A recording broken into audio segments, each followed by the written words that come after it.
Hey guys, welcome to Just Sleep Stories, and tonight we are sliding behind the velvet curtain of the most polished, most pearl-necklaced, most suspiciously cheerful decade in American history, the 1950s. Not the black and white sitcom version where every family has a spotless kitchen, and dad always knows best. I mean the real, actual, behind closed doors version, where the rich were drinking 3 martinis before noon, building backyard bomb shelters between rounds of golf, and genuinely convinced that wall-to-wall carpeting was a personality. So before you get comfortable, take a second to like the video and subscribe, but only if you genuinely enjoy what I do here. Leave a comment telling me where you're listening from and what time it is for you. Somehow it's always 2 a.m. somewhere, and I appreciate every single one of you night owls more than you know. Let's pause for just a second, because have you ever actually wondered what being rich in 1950s America looked like behind the scenes? Did they actually eat aspic at every dinner party, or was that just a punishment they inflicted on their guests? Did the wife of a midtown Manhattan executive ever just want to wear sweatpants and eat cereal for dinner?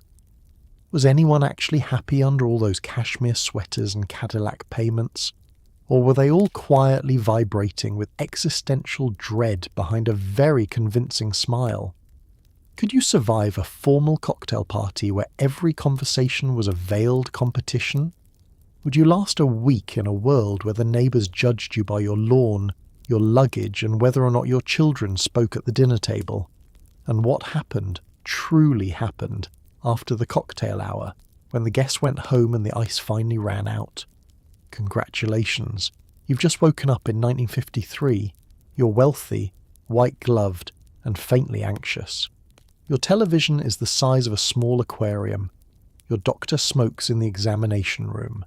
And your social calendar is somehow both completely full and absolutely exhausting. Good luck. Let's start the very beginning, which in 1950s wealthy America means the address, not the house. The address. Because before anyone saw your living room or your wife's new coat or the brand of scotch on your bar cart, they heard where you lived. And in the post-war boom, getting the right address was less like buying a home and more like applying for membership to a club that would never admit it was a club. The wealthy weren't just moving to the suburbs. They were strategically relocating to the correct suburb, on the correct street, preferably with a name that sounded vaguely English, and involved either a hill, a meadow, or a brook that had long since been paved over. You've just purchased a house in Westchester, or perhaps it's the main line outside Philadelphia, or one of those towns on the north shore of Long Island where the streets are lined with elms and every house has a name in addition to a number. The name of the house is engraved on a small brass plate near the front door. You did not name it. The previous owners named it. You're keeping the name because it would be strange to rename a house, and also because secretly you like it. The house itself is large by any reasonable measure. 4 bedrooms, a formal living room, a dining room used primarily for dinner parties and gilt, a kitchen that belongs entirely to the woman of the house or to whoever she is hired to cook, and a study where the man of the house goes when he needs to be alone with a glass of bourbon, and the general concept of thinking. There is a yard because there must always be a yard. The yard communicates things. A well-maintained yard says, "We are people of discipline." A yard with a new patio says, "We are people going places." A yard that has been professionally landscaped says something that a yard with a bird bath simply cannot. Here is what nobody tells you about owning the right house in the right neighbourhood. You will spend the rest of your life maintaining it. Not physically, that's what the handyman is for, but socially. The house is never just a place you live. It is a public document and your neighbours are reading it constantly. Did you repaint the shutters? They noticed. Did you let the hedges go slightly uneven for 3 weeks while you were away? They also noticed that. Every modification, every addition, every car in the driveway and every delivery truck that pulls up is subject to a silent, continuous appraisal that nobody will ever admit is happening. It's like working at a company where your performance review takes place every single morning from the street, conducted by 7 different people simultaneously, and the feedback is communicated exclusively through the size of their wave when you back out of the driveway. You have a 2-car garage, which in 1953 is still somewhat aspirational. The garage doors are wooden and swing outward. You have considered replacing them with the new folding kind, but have not yet committed, partly because of the cost and partly because you are not entirely sure what it would communicate. This is how it goes in this world. Every decision filtered first through the question of what it says about you. The neighbours on your left are the Hendersons. They have lived here 12 years and own slightly more of the street's social capital than they own of the street itself. The neighbours on your right are new, like you, and have placed their patio furniture slightly too close to the property line. You have not said anything yet. You will not say anything. Instead, you will simply note it, carry it quietly, and mention it to your wife at precisely the moment it becomes useful. Welcome to the neighbourhood. The grass is green, the driveways are smooth, and the competition is absolutely relentless. It's 6:45 in the morning, and the alarm clock on the mahogany nightstand goes off with the polite insistence of a butler who's been waiting 20 minutes but would never say so. You are wealthy. You have slept in a king-size bed with sheets that have a thread count high enough to be a minor achievement in textile engineering. And yet, the first thing you do upon waking, before coffee, before anything, is begin the performance. Because in 1950s wealthy America, being rich was not a private condition. It was a full-time role with costume, script, and an audience that began the moment you opened the front door. You rise at the same time every morning, because wealthy men in 1953 do not sleep in. Sleeping in is for the idle. The idle are not respectable. Respectability is the entire project, and it begins at 6:45 sharp. You wash your face with cold water at the basin in the master bath, which has black and white tile and smells faintly of the talcum powder that comes in a green tin and costs more than it should. There is a shower, but the shower is for after exercise, and you exercise 3 mornings a week at the club before the commute. This is one of the mornings you do not exercise, so you wash, shave with a straight razor, or a Gillette safety razor depending on your generational preference, and apply a cologne that announces itself in a room approximately 30 seconds before you do. The mirror is important. You stand before it with a particular expression, not vanity, nothing so transparent as that, but assessment. The tie knot must be correct. In this era, the 4-in-hand and the Windsor are the 2 acceptable options, and which one you choose says something about where you went to school and how seriously you take yourself, in roughly that order. The suit is pressed. It was pressed by someone else, which is its own statement. Your shoes, black or cordovan, are polished to a finish that bounces light. Scuffed shoes in this world are not a small thing. Scuffed shoes are an argument that something has slipped. You eat breakfast in the dining room, which we will get to in a moment, and then you collect your briefcase, leather, initialed, carried with the casualness of a man who has held this particular combination of objects every weekday morning for a decade, and you leave. The departure itself has a rhythm. You say goodbye to your wife in a specific way. You check your watch at the door. You do not rush, because rushing implies you're not in control of your own time, and control of your own time is one of the primary signals of having arrived. The drive to the station, or the drive directly to the office if you live close enough, is conducted in a car that has been warmed up by someone, cleaned recently, and fueled without your direct involvement. You listen to the radio briefly. News, perhaps a little music. You do not sing along. You arrive where you are going at the time you plan to arrive, which is itself a form of power, in an era when punctuality is a character judgment. The morning routine of the wealthy 1950s American is, when examined closely, an elaborate daily proof of concept. It is a demonstration, conducted primarily for yourself, that you are the kind of person you have decided to be. It takes approximately 90 minutes, and it is, in its quiet way, exhausting. The day hasn't even started, and you're already performing it beautifully. It's time for breakfast. Proper breakfast. Not the kind you eat standing over the sink in yesterday's t-shirt, the kind you sit down for, in the dining room, at the table, with the good china, even on a Tuesday. In the wealthy American household of the 1950s, breakfast was not a casual affair.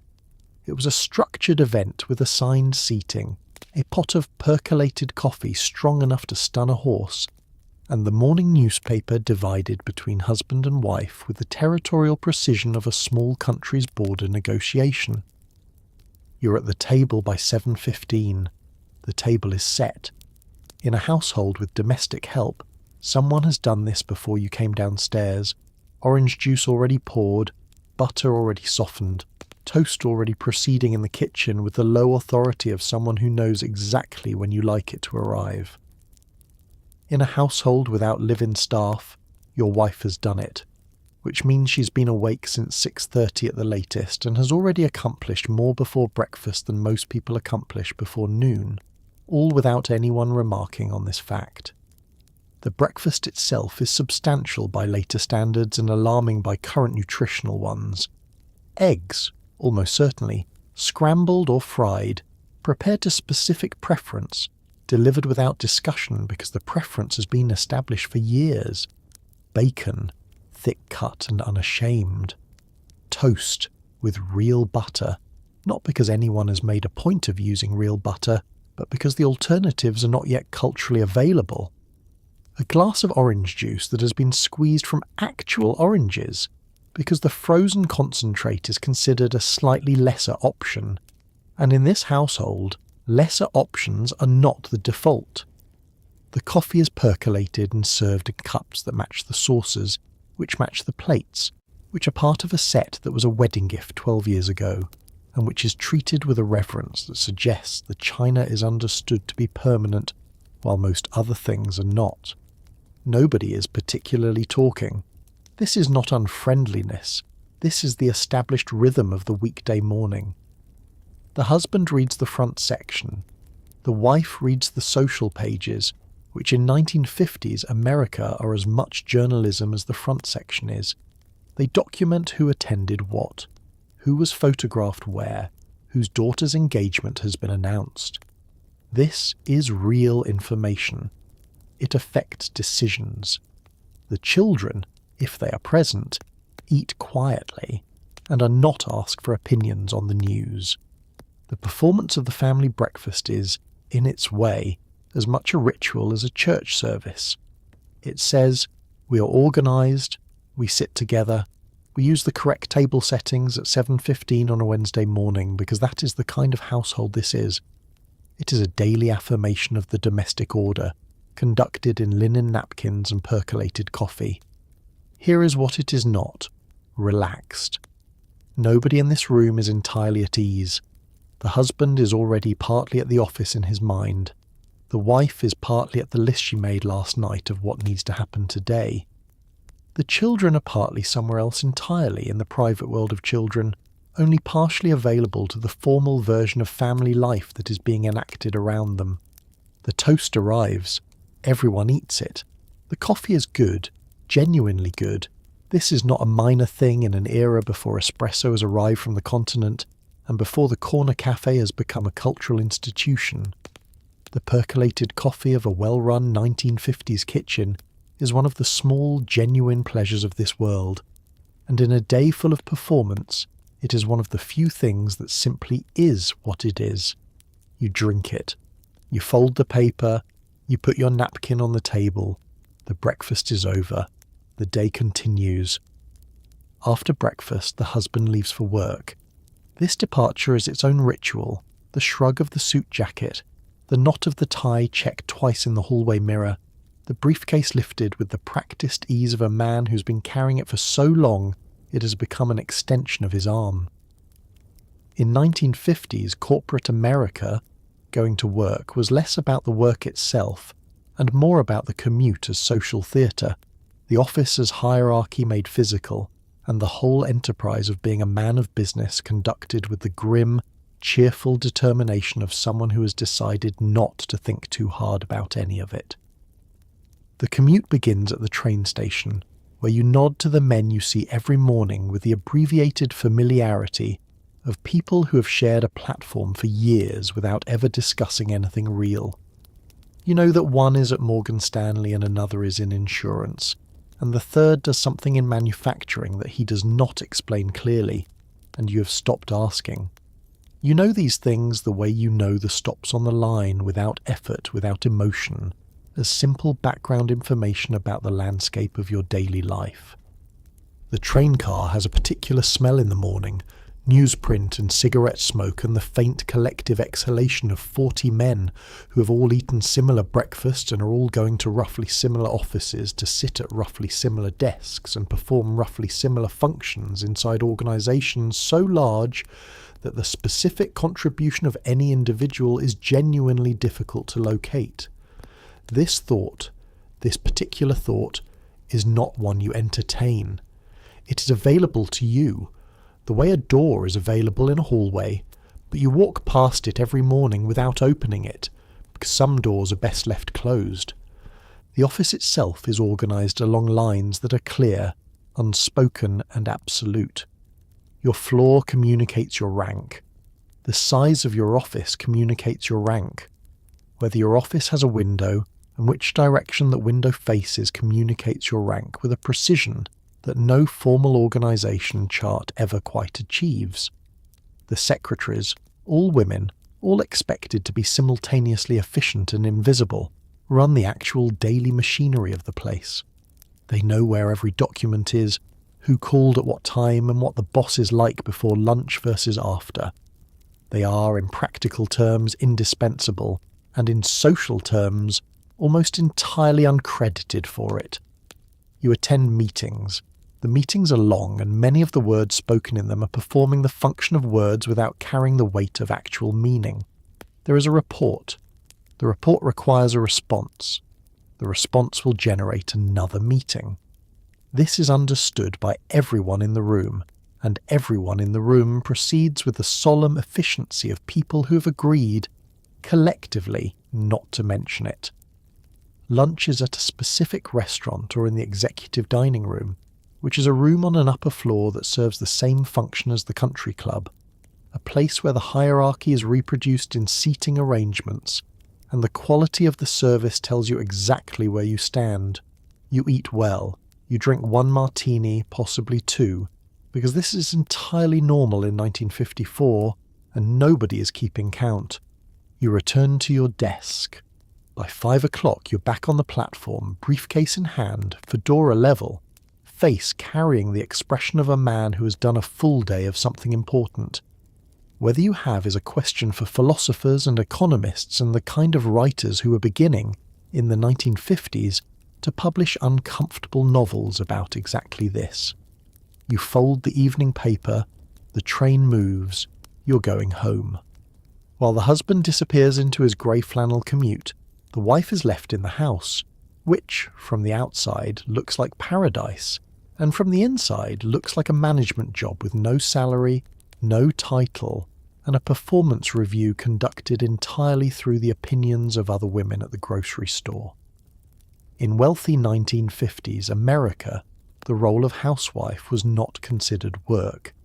It was considered a natural condition, like weather, and yet it involved coordinating domestic staff, planning menus, managing social calendars, overseeing children, maintaining the physical appearance of a home that had to look effortlessly pristine at all times, and doing all of it with a smile that would eventually become load-bearing. Your morning begins the moment the door closes behind your husband. First, you speak with the cook or housekeeper, a brief, specific conversation about what is needed for the day, what needs to be ordered, what is arriving when. This conversation looks like a casual exchange between 2 women in a kitchen. It is, functionally, an operational briefing. You know exactly what you need, you communicate it clearly, and you follow up without following up visibly, because appearing to manage too hard in your own home is considered faintly embarrassing, in the same way that appearing to try too hard at anything is considered embarrassing in this world. Then there is the telephone.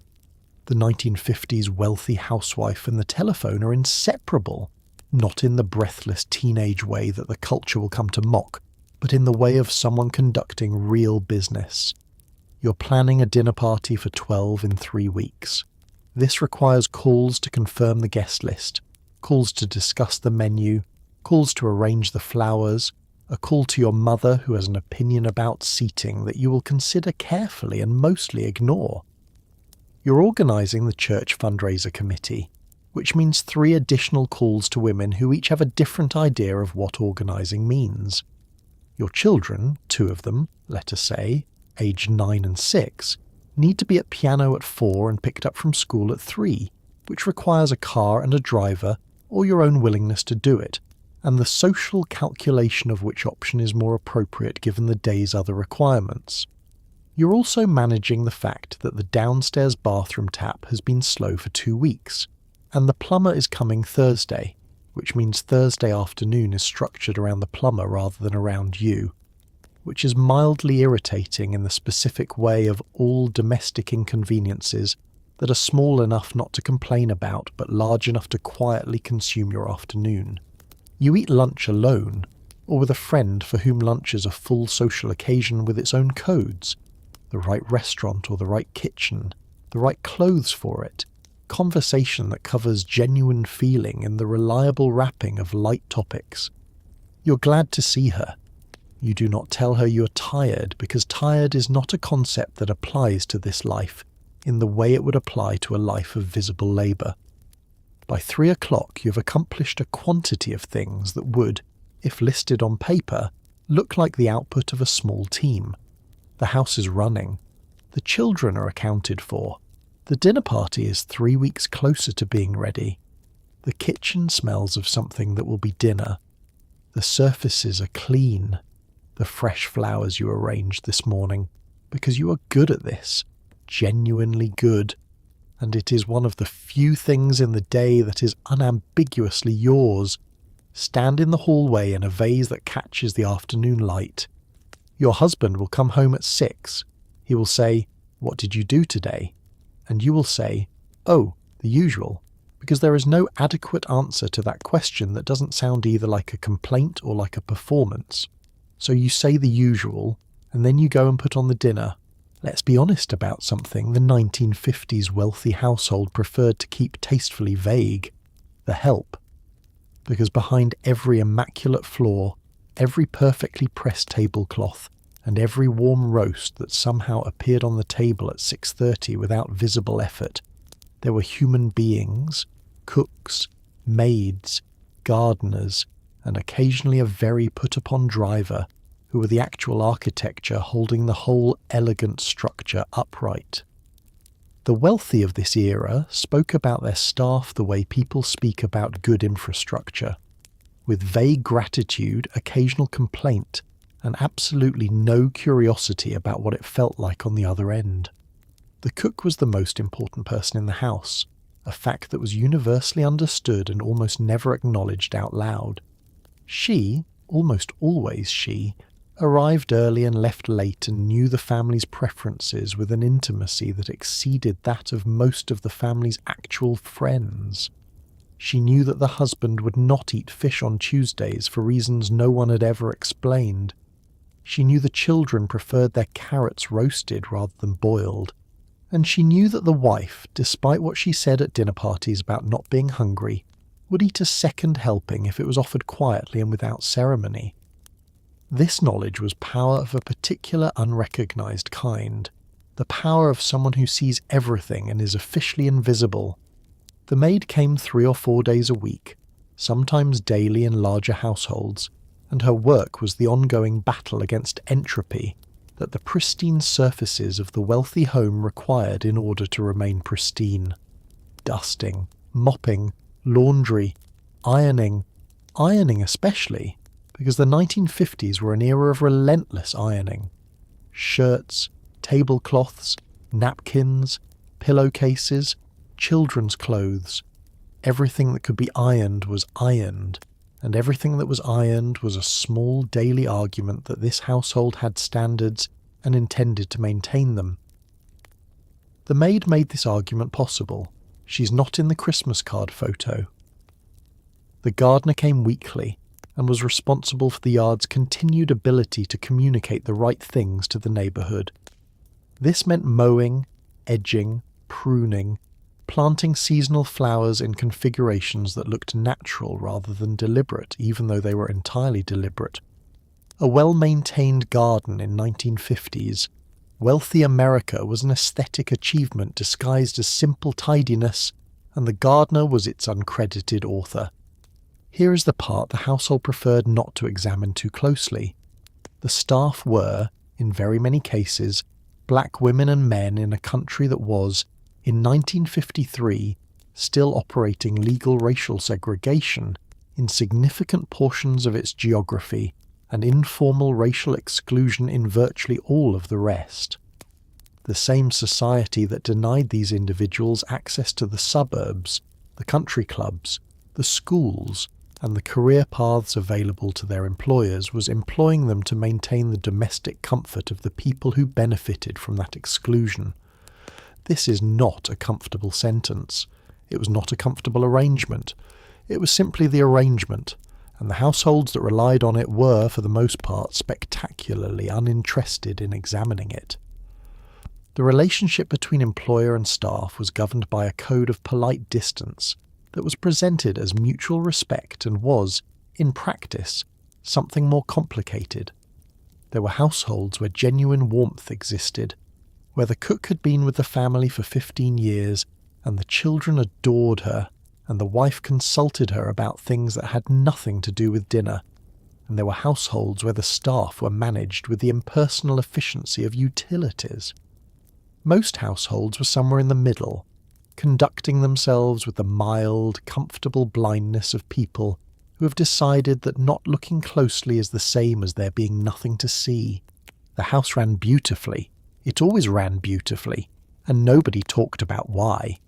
By mid-morning on a Saturday, there's only one place a properly wealthy 1950s American family needs to be: the country club. Not because they particularly love golf at 9 in the morning, and not because the club sandwich is that exceptional, but because being seen at the club is part of the contract of this life.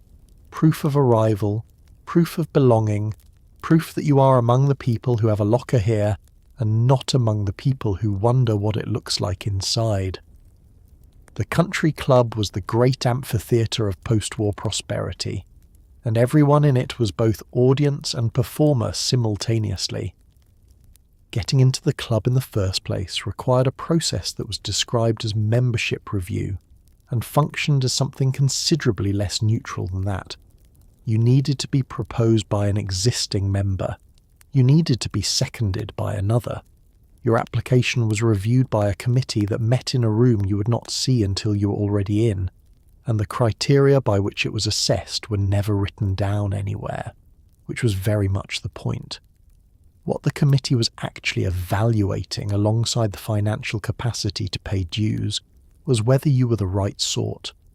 The right sort was defined by factors that included profession, neighbourhood, education, religion, and race, the last of which was enforced with a consistency that required no written policy because it was simply understood by everyone involved. Assuming you had cleared all of that, and in this scenario you have, the club itself was a place of specific layered pleasures. The golf course was the primary attraction for the men. 18 holes on a Saturday morning played in foursomes arranged with the care of a diplomatic seating chart. Who you played with mattered.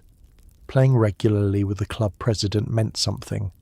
Playing with the same 3 men every week for 12 years because it was comfortable and nobody wanted to change meant something slightly different. The golf itself was almost beside the point. The golf was a vehicle for 2 to 4 hours of outdoor conversation, unobserved by wives or children. in which real information was exchanged and real alliances were formed. The women, meanwhile, were at the pool or on the tennis courts or in the dining room for lunch, conducting their own parallel social economy with the same competitive warmth. The pool was a particular theatre where the new swimsuit was assessed, where the children's behaviour reflected on the parents, and where the conversation moved between the genuinely funny and the quietly devastating with a speed that kept everyone slightly alert. It was entirely pleasant and entirely exhausting in the way of all performances that look like relaxation. The clubhouse itself smelled of cut grass and old leather, and the particular combination of chlorine and sunscreen that is, for anyone who grew up in this world, the precise smell of Saturday. The bar opened at noon, which in this era was considered late. The club sandwich arrived on the club china. The iced tea came in a glass so cold it sweated immediately in the summer heat. What the country club offered, at its core, was something that is surprisingly difficult to name because it was never named by the people who wanted it. The comfort of a world with legible rules. In the country club, you knew exactly where you stood, what was expected, and what each gesture meant. Outside, the world was changing. Cold War anxiety, the first stirrings of the civil rights movement, the uncomfortable new voices coming from the television in the corner of the living room. Inside the club gates, none of that had quite arrived yet. The rules were stable, the grass was cut, the ice was in the glass, and for a Saturday morning in 1954, that felt to the people inside like exactly enough. At 5 o'clock, not 5:15, not 4:45, exactly 5, something important happens in the wealthy American home of the 1950s. The cocktail hour begins. This is not a suggestion. This is not a loosely observed tradition. This is a daily ceremony with the solemnity of a religious rite and the production value of a small theatrical performance, except everyone is drinking and the script is entirely improvised, and at least one person will say something they will deeply regret by the time the ice melts. The cocktail hour was the hinge point of the wealthy 1950s day, the official transition from the public performance of productivity to the private performance of ease. The bar cart is already set up. It has been set up since at least 3 o'clock, which tells you something about how seriously this ritual is taken. On it, a bottle of gin, a bottle of scotch, a bottle of bourbon, vermouth in both its varieties, and the necessary accessories, a proper cocktail shaker, a long mixing spoon, a strainer, a small sharp knife for the lemon peel. Ice has been cracked from trays that required actual physical effort to produce, and carried in a silver bucket that was a wedding gift, and has earned its existence many times over.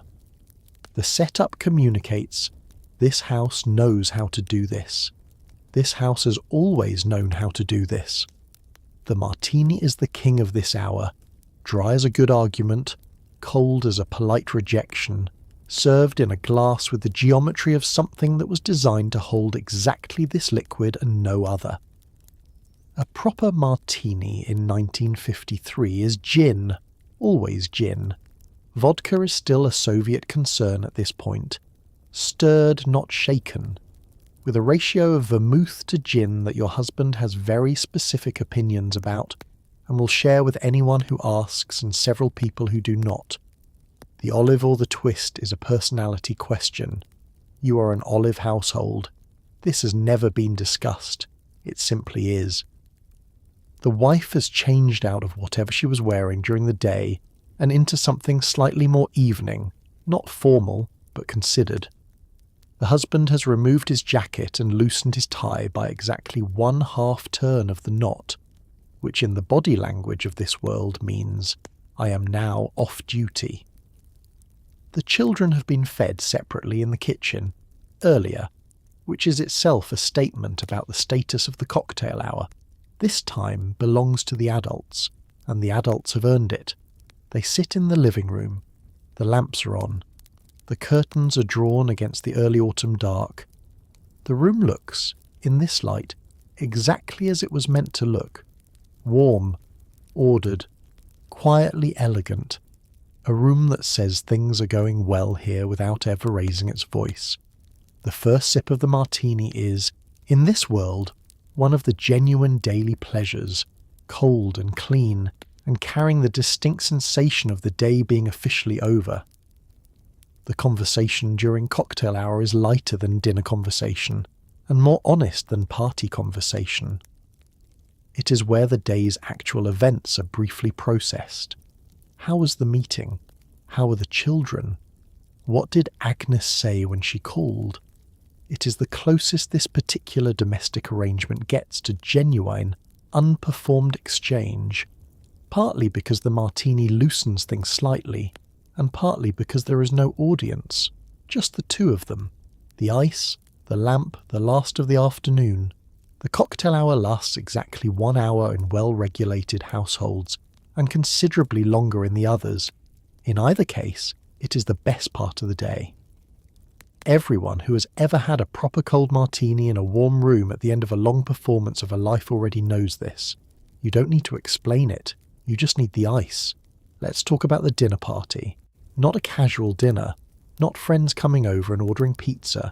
A proper, seated, multi-course, formally dressed dinner party for 8 to 12 guests, planned 2 weeks in advance, executed with the precision of a military operation, and designed to communicate without ever saying so directly that you, the host, have taste, means, and a cook who knows what to do with a beef Wellington. In 1950s wealthy America, the dinner party was the apex social event. It was where reputations were built, alliances were formed, and enemies were made with exquisite politeness over the fish course. The planning begins, as mentioned, approximately 2 weeks out. The guest list is constructed with the care of a chess opening. Who gets along with whom? Who needs to meet whom for professional reasons? Who has a wife that cannot be seated next to a particular other wife due to an incident at the Hendersons in October that is never discussed but universally remembered? The table must be balanced, alternating men and women, couples separated so that nobody spends the evening talking only to their spouse, interesting people distributed so that no single end of the table monopolizes the conversation. This is social engineering performed in service of the appearance of effortless spontaneity, and it takes genuine skill. The table is set the afternoon of the party. Linen tablecloth, the good silver, the good china, not the everyday stuff, the actual good china that lives in the cabinet and comes out for exactly this. Crystal glasses for water and wine. Small place cards in a font that communicates formality without trying too hard. A centerpiece of flowers arranged by the wife that morning that is striking without being so striking. It prevents people from seeing each other across the table, because conversation across the table is one of the primary functions of this event, and the flowers know their place. Guests arrive at 7:30. Nobody arrives at 7:30. Everyone arrives between 7:40 and 8, which is itself a small social calculation.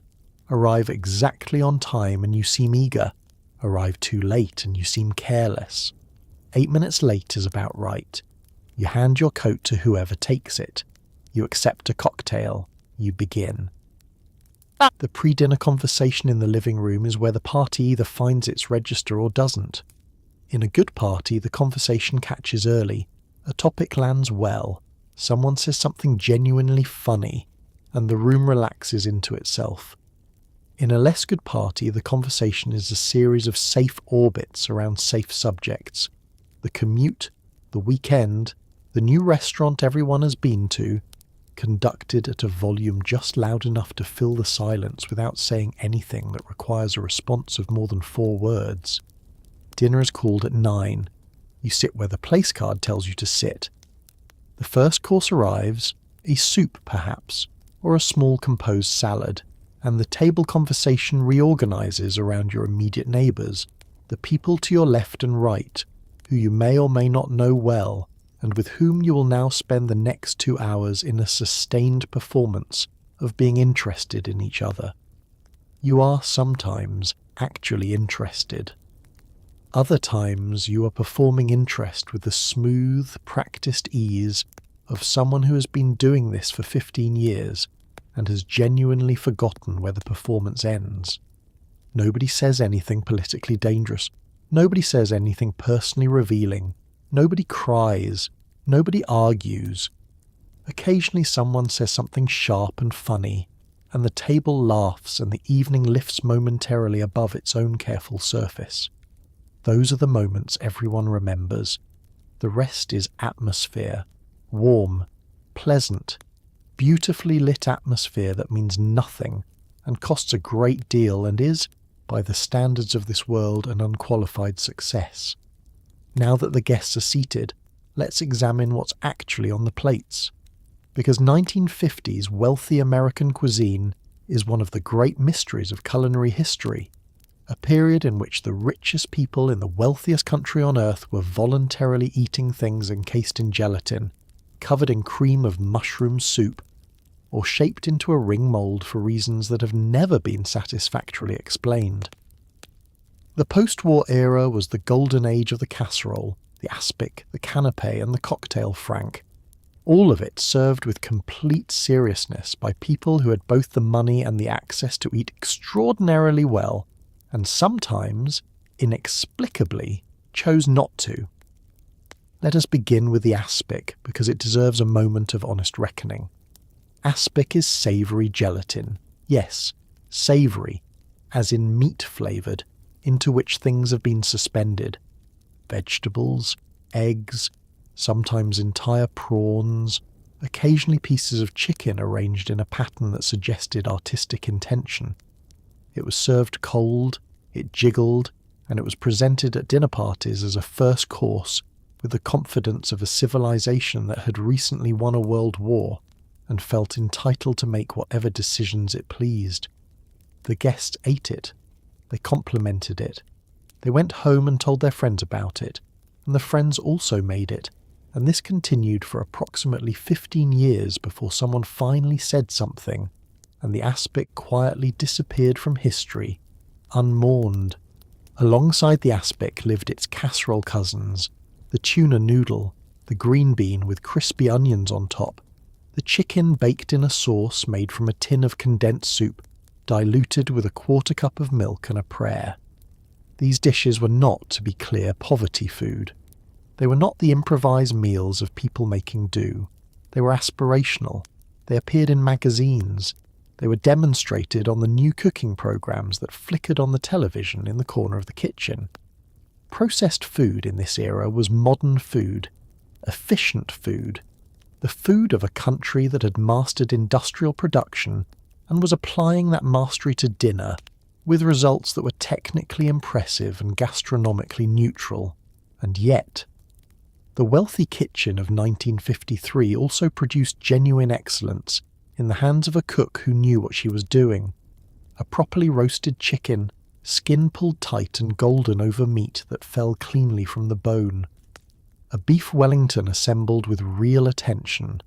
The beef tender, the mushroom duxelles properly reduced, the pastry baked to the exact shade of amber that separates triumph from disaster. A lemon meringue pie with a crust made from scratch, and a filling that was sour enough to mean something.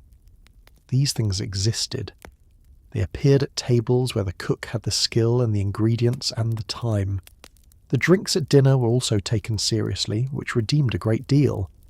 Wine was served, though the American relationship with wine in this era was still finding its footing. French was the correct choice for dinner parties. Californian was acceptable, but admitted with a slight apologetic tone, as if the wine itself was still proving itself. The host poured with confidence regardless. Dessert arrived reliably at this table, something cold and sweet, served in the good bowls, accompanied by the coffee that signalled the meal was drawing to its close. The conversation turned lighter over dessert, as it always does when the serious food is finished and the evening is winding toward its natural end. Someone told a story, someone laughed, The candles had burned down to their last inch. The food was sometimes extraordinary and sometimes bizarre, and occasionally both simultaneously. It was the food of a culture simultaneously at the height of its confidence and slightly confused about what to do with it, which, now that you think about it, describes the entire decade rather well. In the 1950s, wealthy Americans did not simply get dressed, they assembled. From the foundation garments that gave the female silhouette its particular geometry, to the cufflinks that signalled a man's club membership, clothing in this era was not decorative, it was declarative. Every cashmere twin set, every worsted wool suit, every pair of white gloves worn to lunch communicated something specific about income, breeding, social position, and what one thought of the people around one. Dressing incorrectly was not merely a fashion misstep, it was a social statement, and not the kind you intended to make. The woman's wardrobe of this era was built around a silhouette so specific it required engineering. The new look, introduced by Christian Dior in 1947, had established the template: nipped waist, full skirt, shoulders softened, the whole arrangement producing a shape that was simultaneously feminine and architectural. Achieving this shape required a foundation garment, a girdle, a long-line brassiere, sometimes a full corset, that held everything in the correct relationship to everything else. You put this on first, before anything else, before your stockings, before your dress, and you wore it all day, and if it was uncomfortable you did not say so, because the alternative was a silhouette that did not conform to the standard, and the standard was not negotiable. Over the foundation went the dress or the skirt and blouse, selected according to the occasion with a precision that would require a chart to fully document. Morning clothes for marketing and errands, a smarter dress for lunch, something more formal for afternoon events, a cocktail dress for evening, which was a specific category of garment that existed solely for the hours between 6 and 9 and was worn nowhere else, like a very elegant uniform for a very specific shift. Each of these categories had its own rules about length, fabric, colour and accessories, and knowing the rules without being told them was one of the primary marks of having been properly raised. The accessories were their own language. Gloves were mandatory for anything above the level of a casual errand. White gloves in summer, darker ones in the transitional months, always clean, always correct. A hat for church, for luncheons, for occasions with even a trace of formality. Shoes that match the bag, always. This was not up for debate. Pearls for daytime, diamonds, if you had them, for evening. And knowing which was the kind of knowledge that separated the women who had always had money from the women who'd recently acquired it, which was a distinction this world tracked with the enthusiasm of a dedicated hobby. The men dressed with slightly less visible complexity but no less intention. The suit was the uniform, grey flannel for the office, darker for evening, the weight of the fabric shifting with the season in a way that communicated not just taste, but attentiveness to detail. The shirt was white or pale blue, never anything bolder than that unless you were the kind of man who wanted to be looked at, and the kind of man who wanted to be looked at was viewed with moderate suspicion in this world. The tie was silk, the knot was correct, the shoes were polished, and the hat, a fedora, almost always, was worn outdoors and removed indoors with the automatic courtesy of a gesture performed 10,000 times. Here is what all of this clothing was actually doing. Beneath its aesthetic surface, it was managing anxiety. In a world where so much depended on perception, where social standing was constantly being assessed and reassigned, the correctly assembled appearance was armour. It said, I know the rules, I follow them fluently, I am not a person who makes mistakes. It was a daily message sent to the world and perhaps more importantly to oneself. You put on the right clothes and you became, for the duration of the day, the person the clothes described. Whether that person matched anyone inside was a question you saved for the psychiatrist, if you had one, or the cocktail hour if you didn't. In 1950s wealthy America, the car parked in the driveway was not transportation. It was a declaration.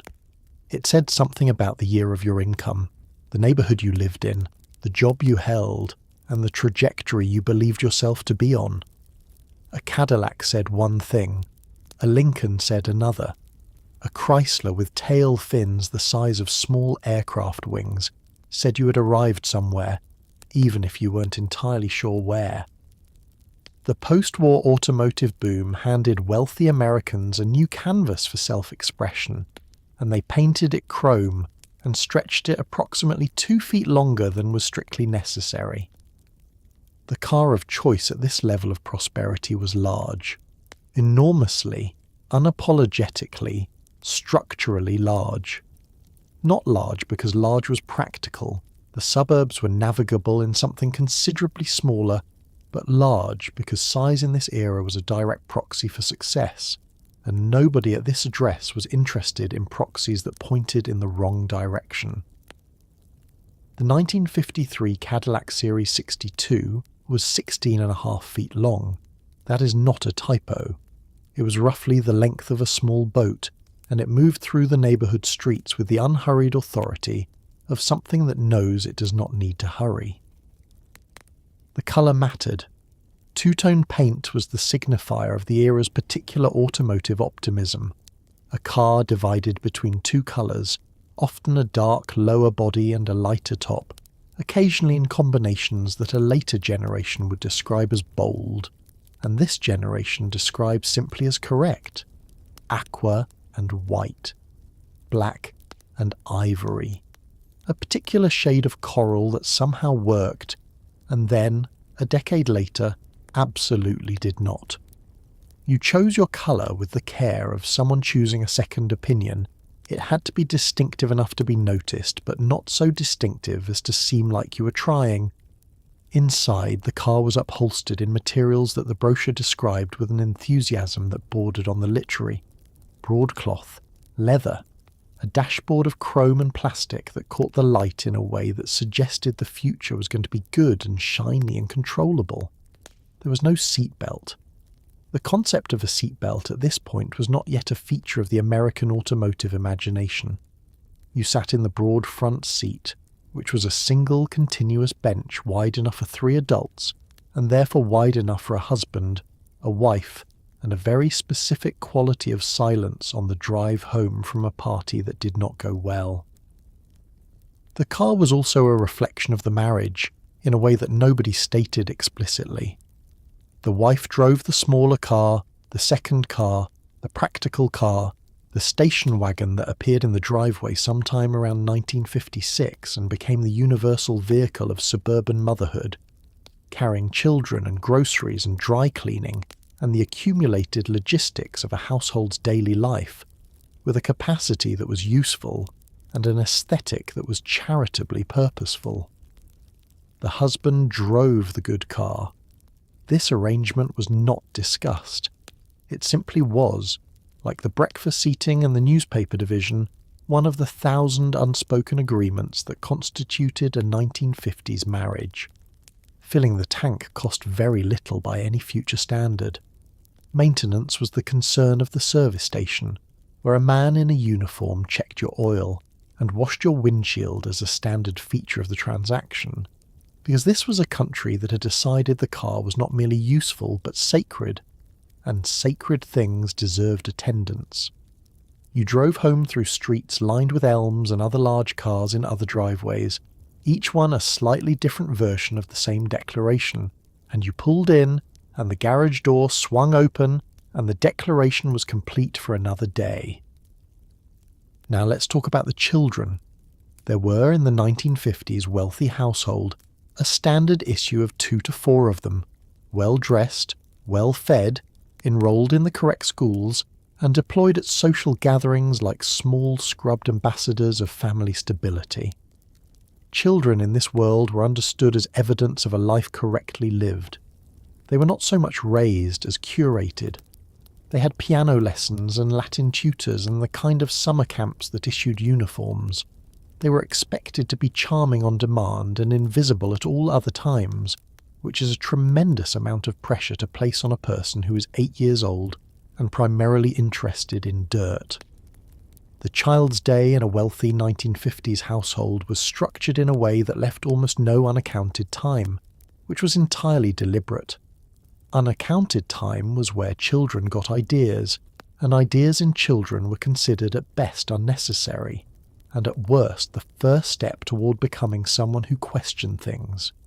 So, school in the morning, which was either a private day school with a Latin motto and a blazer requirement, or the very best of the public schools, in a district that had been selected partly for the quality of its schools.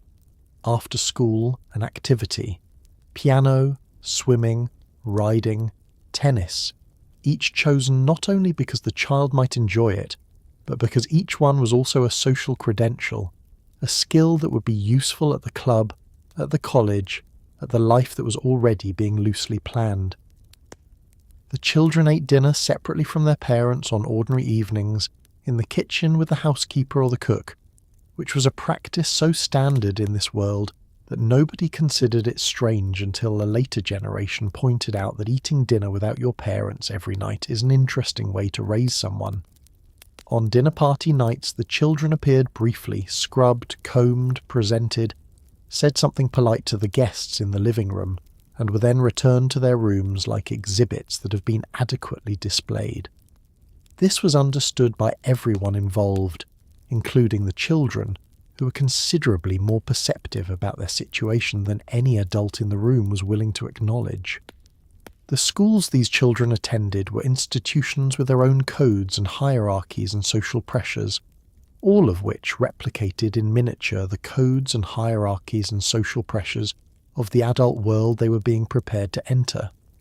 You knew whose father was in what business, you knew which families summered where, you knew the difference between old money and new money at an age when you could not have articulated the concept, but could feel its contours as clearly as a change in temperature.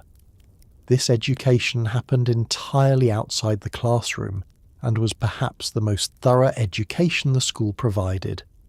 The wealthy child of the 1950s was, in many ways, a small adult in training, not because anyone was cruel to them, but because the culture had a very clear picture of what they were training for and applied itself to that picture with great consistency. They were going to college. They were going to a specific kind of college. They were going to marry a specific kind of person and live in a specific kind of neighbourhood and have a specific kind of car in the driveway. The script existed before they were born. It was a good script by the standards of the era, comfortable, stable, legible. It just hadn't asked them whether they wanted the part. At night, in their rooms, in the houses along the quiet streets of the right neighbourhoods, the children of wealthy 1950s America were mostly just children, reading under the covers with a flashlight, worrying about things at school that seemed enormous and were enormous, dreaming the private, unscripted dreams that were entirely their own. That part, at least, nobody had managed to curate. Not yet. Here is something the 1950s wealthy household did not advertise: the appointments on Wednesday afternoon. The ones written in the calendar in vague shorthand, explained to acquaintances as a doctor's visit, never discussed at dinner parties. The psychiatrist's office had quietly become one of the most well-attended rooms in affluent American life by the mid-1950s, packed with people who had everything the culture told them they needed and could not explain why none of it seemed to be enough. Therapy was both the great secret and the great equalizer of the wealthy class, conducted in hushed offices by Freudian analysts, while, outside, the same patients smiled perfectly at their neighbours. The psychiatrist's office was on the upper floor of a brownstone or in a suite in a medical building that had a discreet lobby and an elevator that you shared with no one you knew, ideally, or if you did know them, shared with the practiced blankness of people who have made an agreement without words. The waiting room had good magazines and low lighting, and chairs arranged so that no two people waiting had to look directly at each other. It was considerate design for a situation in which everyone present was conducting the same private admission, that something, despite appearances, was not entirely right. Psychoanalysis in this era was Freudian in its bones, long, expensive, and conducted 4 or 5 times a week in the more committed cases, which meant the genuinely wealthy could afford to be more comprehensively analysed than anyone else, which is a form of privilege so specific it barely has a name. You lay on the couch, which was real, an actual couch, and the analyst sat behind you where you could not see his face, and you spoke. You spoke about your mother, because it was always partially about your mother and about your dreams, which Freud had established as the main text of the unconscious, and about the thing that had happened when you were 9 that you had not thought about in 20 years until just now, lying on this couch and suddenly thinking about it very clearly. For women especially, therapy in this era occupied a peculiar position. The culture had diagnosed the unhappy housewife as suffering from neurosis, a failure of individual psychology rather than a reasonable response to a constrained life, and the psychiatrist's couch was where she went to be fixed back into the shape the culture required. Some psychiatrists genuinely helped. Others spent years helping women adjust to circumstances that, a decade later, a generation of feminist writers would argue needed changing rather than adjusting to. The couch, in this sense, was both a place of genuine relief and an instrument of a very specific kind of social maintenance. The men came too, though they came more quietly and with more elaborate explanations for why they were there. Stress from work, trouble sleeping, a vague irritability that had no identifiable cause. The language of emotional difficulty in this world was medical and indirect. You did not say, "I am unhappy with my life." You said, "I have been under considerable strain lately." The psychiatrist understood the translation. That was what you were paying him for. What is striking, looking at this from the comfortable distance of several decades, is how much courage it actually required. In a world where the entire social contract was built on the appearance of contentment, going to see a psychiatrist was a private admission that the appearance was not the complete picture, that something real was happening underneath it. People went anyway, in their good coats, with their vague calendar entries, riding the discreet elevator, and lying on the couch and saying the true thing for 50 minutes before going back outside and resuming the performance. It was the most honest hour of the week, and nobody talked about it at the dinner party. Let's step into the backyard for a moment. Past the patio furniture, past the barbecue, past the rose bushes trimmed to regulation perfection, and down, via a reinforced concrete staircase, into the family bomb shelter. Because in 1950s wealthy America, you could be prosperous enough to have a swimming pool and paranoid enough to have a fallout shelter within 20 feet of each other, and this did not strike anyone as particularly contradictory. The Cold War had done something extraordinary to the American psyche. It had convinced a generation of comfortable people that nuclear annihilation might arrive on a Tuesday, and that the correct response was to stock tinned goods and hope the neighbours didn't find out where you'd hidden the entrance. The bomb shelter arrived as a cultural phenomenon in the early 1950s, accelerated by the Soviet Union's successful test of a nuclear bomb in 1949, and propelled into full suburban anxiety by the hydrogen bomb tests of the early 50s, which produced explosions so much larger than the Hiroshima device that the civil defense films explaining how to survive them began to seem less like preparation and more like a very specific kind of government comedy. Duck and cover, they said, in schools and on television, instructing children to crouch beneath their wooden desks in the event of a nuclear strike, as if the desk were a reasonable defense against a weapon capable of vaporizing a city. The wealthy built better shelters than most, because the wealthy could afford to, and because if you were going to be terrified, you might as well be terrified in a well-provisioned space. A proper wealthy family shelter of this era was not a hole in the ground. It was a reinforced concrete room, professionally constructed, with ventilation, a chemical toilet, bunks, and enough tinned food and water to sustain a family of 4 for 2 weeks, which was the government-recommended period for waiting out the worst of the fallout. 2 weeks underground in a concrete room with your family after a nuclear strike. The government said this was survivable. Nobody with a concrete room was eager to test the theory. The shelter was stocked with the same attention to detail that the housewife applied to the pantry upstairs. Tinned beans, tinned meat, tinned fruit, crackers sealed in tins, a hand-operated can opener because electricity was not guaranteed in the post-nuclear landscape, a first aid kit assembled with the contents specified by the civil defence pamphlet that arrived, unbidden, in the mailbox one Tuesday, as if the federal government were a particularly anxious relative, a battery-powered radio for receiving emergency broadcasts, blankets, warm clothes, playing cards, because apparently the scenario included enough psychological stability to play cards, which is optimistic. The shelter's existence created its own social complications. If the bomb fell, who came in? Just the family. What about the neighbours, who did not have a shelter, and whose children your children played with every afternoon? This question, the shelter question, the neighbours question, produced a genuine moral crisis in miniature across suburban America, and different families resolved it differently. Some said they would share. Others said in voices that surprised themselves with their own coldness that they could not share because the supplies were calculated for 4 and not 8, and the mathematics did not permit it. Nuclear anxiety had introduced a small, ugly calculation into the neighbourhood's social arithmetic, and the calculation sat there quietly beneath the dinner party conversation and the lawn maintenance and the country club Saturday, like the concrete room beneath the rose bushes. The children were told about the shelter in a matter-of-fact way that was intended to be reassuring and was, in practice, the opposite. At school they had drills. At home they had a room underground with tinned beans in it.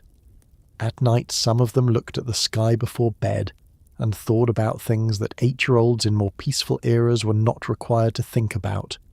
This was the other side of the prosperity. The thing that sat directly underneath the gleaming surface of 1950s American wealth, and would not, no matter how much you polished the chrome on the Cadillac, entirely go away. By the early 1950s, something had appeared in the living rooms of wealthy America that would, within a single decade, quietly rearrange the entire architecture of domestic life: the television set. It sat in the corner like a large, expensive, slightly humming altar, and the family arranged itself around it with the reverent attention previously reserved for the fireplace or Sunday church.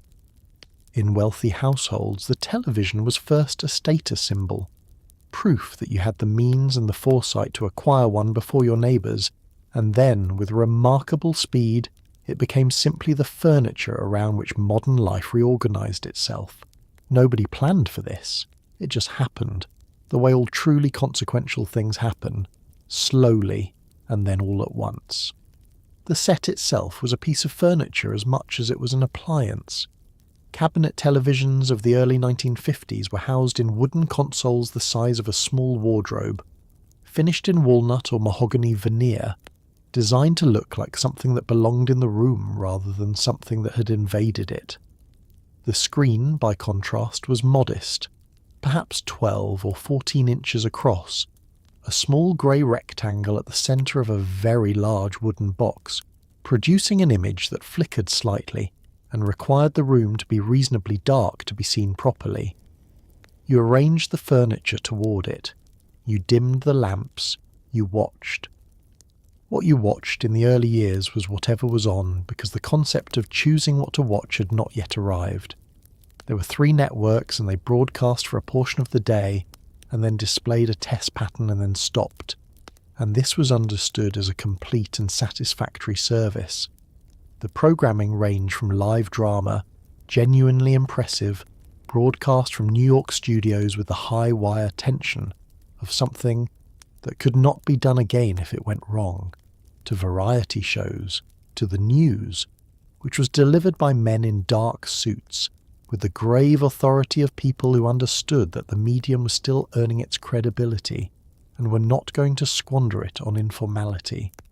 The family watched together, which was both the television's great gift and its first quiet transformation of domestic life. Before the television, the evening had belonged to conversation, to the radio gathered around in the living room, to reading, to the particular social texture of people in a room together without a shared focal point. The television gave everyone a focal point, which was convenient and also, in a way that took years to fully understand, slightly isolating. You were in the same room, you were watching the same screen, you were not, in any meaningful sense, talking. The wealthy household adopted the television with enthusiasm, and then almost immediately began apologizing for it. Because alongside the genuine pleasure of the medium, and there was genuine pleasure, the early television comedies were often very funny, and the live dramas were sometimes extraordinary. There was a cultural anxiety about what it meant to sit in front of a screen every evening. Intellectuals wrote worried essays. Parents fretted about what it was doing to the children. The children watched more television. It's like worrying about whether the family is spending too much time enjoying the family. The argument circled itself endlessly, and the television stayed on. By the mid-1950s, the set had migrated from luxury to expectation. Not having one was now the unusual condition, a statement of either poverty or conspicuous intellectualism, neither of which was comfortable in the suburbs. So it sat in the corner of the living room, warm and humming, the most modern thing in a room full of traditional furniture, changing everything, and looking completely at home while doing it. Every family that had one thought they were watching television. What they were actually doing was becoming a new kind of family. They just couldn't see it yet because they were watching something else. Come August, the wealthy 1950s family packed its match luggage and went on vacation. Not a trip. A vacation with weight and duration and a destination that communicated something. Cape Cod said one thing. Palm Beach said another. A transatlantic crossing on an ocean liner said you had both the budget and the leisure, and were not the least bit bothered about taking 10 days to get there, because arriving quickly was a middle-class concern. Vacation in this world was less a rest and more a relocation of the performance, the same social anxieties, the same competitive graciousness, simply enacted in a better climate and nicer shoes. The match luggage left the house first, carried by whoever carried things, stacked with the architectural precision of someone who had done this before, and understood that the car could hold exactly this much if arranged correctly and exactly nothing if arranged incorrectly. The luggage itself was a statement, genuine leather, initialed, showing the particular wear of something expensive that has been used repeatedly, which was the ideal condition because it said, "We've done this before and we'll do it again." New luggage said money.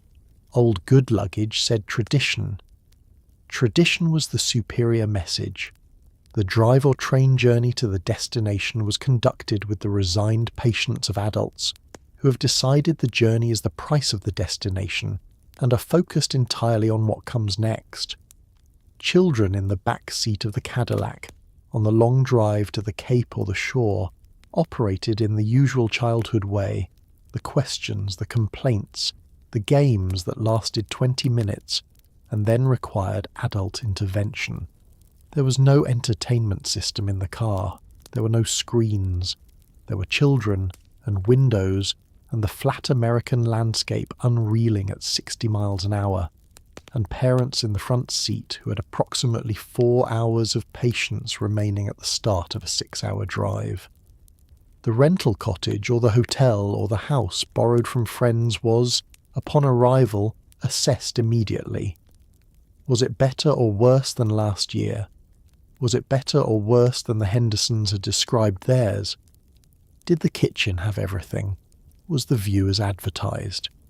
These assessments were conducted with the speed and efficiency of people who had been disappointed before and were managing expectations at high velocity. Once the assessment was complete, and it was usually fine, usually genuinely pleasant, the vacation could begin. At the seaside resort or the mountain retreat or the lake house, the social world reconstructed itself from the city version with remarkable fidelity. The same families, more or less. The same conversations, slightly looser from the salt air and the extra cocktail before dinner. The men played golf on the resort course. The women sat on the beach or by the pool in the new swimsuits that had been purchased specifically for this trip. The children ran loose in a way they did not run loose at home, acquiring the sunburns and the minor injuries, and the particular freedom of being somewhere that the usual rules were suspended, because the usual rules were tied to specific places and those places were several hundred miles away. What the vacation actually provided beneath the performance and the assessment and the social reconstruction was something genuinely valuable. A break in the routine's relentless forward motion. A week in which the suit did not come out of the wardrobe, and the cocktail hour happened on a porch facing water, and the children's laughter came through the screen door and landed in the room where the adults were sitting, without anyone asking them to be quieter. It was not always relaxing. It was not designed to be relaxing. But occasionally, in the late afternoon light on the water, with a drink cold in the hand and no agenda for the next 2 hours, something that felt very much like peace arrived without announcement and stayed for a while. Those moments were what people were actually paying for. Everything else was just the setting. On Sunday morning, the wealthy 1950s family dressed in their second-best clothes. The good ones were for parties. These were the respectful ones, and went to church. Not necessarily because the Spirit moved them, though it might have, but because church in 1950s prosperous America occupied a very specific role in community life. It was the place where one was publicly accountable to one's neighbours, where one's children were assessed by their deportment in the pew, and where the social fabric of the neighbourhood was woven and rewoven every 7 days with the regularity of a loom. Faith and social obligation had become, in this era, so neatly entangled that it was sometimes impossible to tell them apart.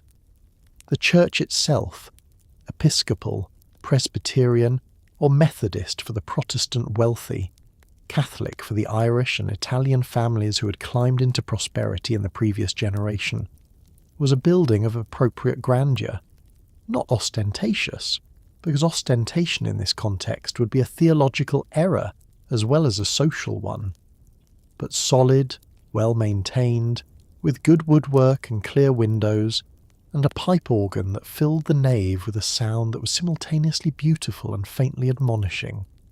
The organ alone was worth attending for if you were honest about it, which nobody was because honesty about church attendance was not a concept that flourished in this environment. You arrived on time, which at church meant 2 minutes early, because arriving after the service started was both rude and visible.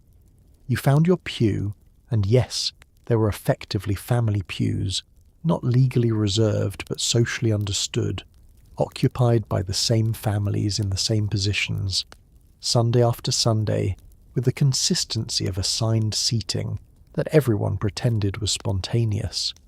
You greeted your neighbours with a particular warmth of people who see each other every week, and have organised that regular proximity into something that functions like friendship, even when it is primarily proximity. The service itself was delivered by a minister who had learned, in this congregation, to calibrate his sermons for an audience that had come partly to worship and partly to be seen worshipping, and needed to leave by noon for the roast. The sermons were morally serious without being personally challenging.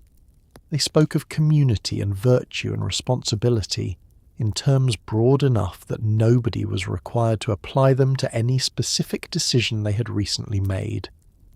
God in this context was largely approving of the American project, and specifically of the post-war prosperity that his children had, through hard work and correct values achieved. The coffee hour after the service was where the real business of the church happened. Here, in the parish hall, with the weak coffee and the acceptable cookies, and the children released from the confinement of the pew, and now running in a way that was tolerated in this context, and would not be tolerated in any other. The congregation conducted the social transactions that were the actual engine of community life. Information was exchanged.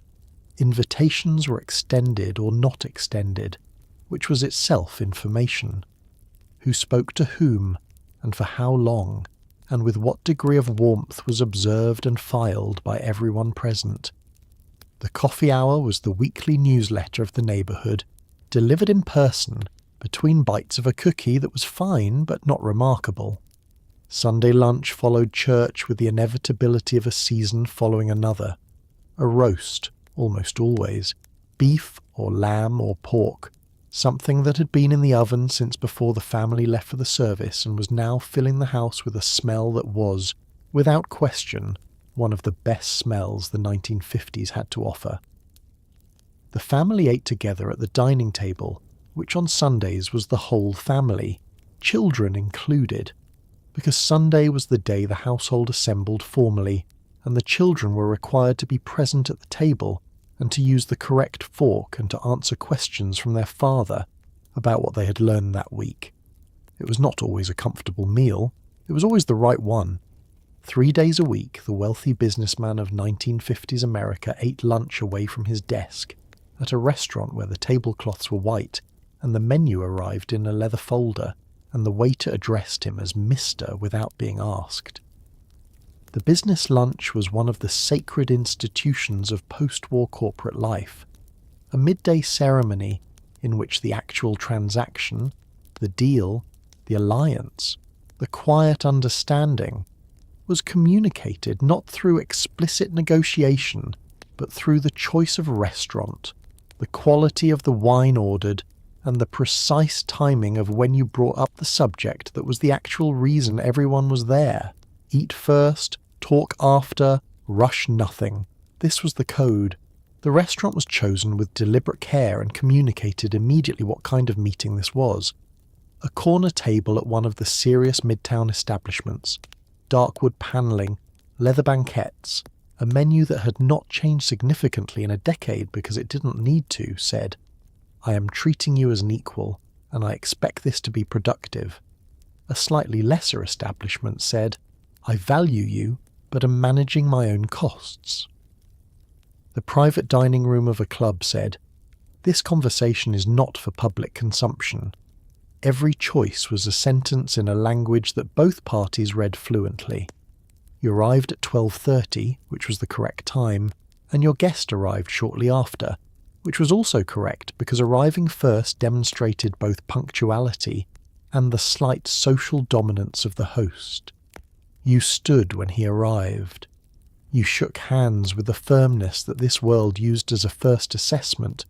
Too limp was weakness, too aggressive was anxiety, exactly right was control. You sat. The waiter appeared with the discretion of someone who understood his role in this particular theatre. The first 15 minutes were social, not idle. Nothing in this lunch was idle, but social in the sense of establishing the register of the conversation. How was the family? How was the summer place? Did he see the game on Saturday? These questions were not small talk, they were calibration. They told you what kind of man you were sitting across from, and what kind of conversation was going to be possible. A man who asked about your family and listened to the answer was a man who understood that business was conducted between people, not between titles. A man who moved to the point before the bread arrived was a man in a hurry, which told you something about either his ambition or his anxiety, and you filed both possibilities away. The food was ordered with the practiced ease of men who had eaten in rooms like this many times, and knew exactly what they wanted and did not need the full performance of deliberation. A martini, perhaps, one, because two at lunch was a different kind of statement, one that was read carefully in this world. A steak, or the fish, or the club's particular signature dish that every man who lunched here ordered, because it was genuinely excellent, and because ordering the thing the establishment did best was itself a small display of knowledge. The deal, or the understanding, or the arrangement that could not be called a deal yet because deals required paperwork and this was still in the realm of intention, this arrived with the main course, introduced carefully, framed as a thought rather than a proposal, a what do you think rather than a here is what I need. The response came the same way, thoughtful, unhurried, no visible calculation even though both men were calculating at full speed beneath the surface. This was the artistry of it. The deal wore the costume of a conversation. The conversation quietly became a deal. By the time the coffee arrived, nobody had technically committed to anything except a general orientation toward mutual benefit, and everybody knew exactly where they stood. You paid. The guest thanked you with the specific brevity of a man who would be hosting next time, and understood that the reciprocity was built into the institution.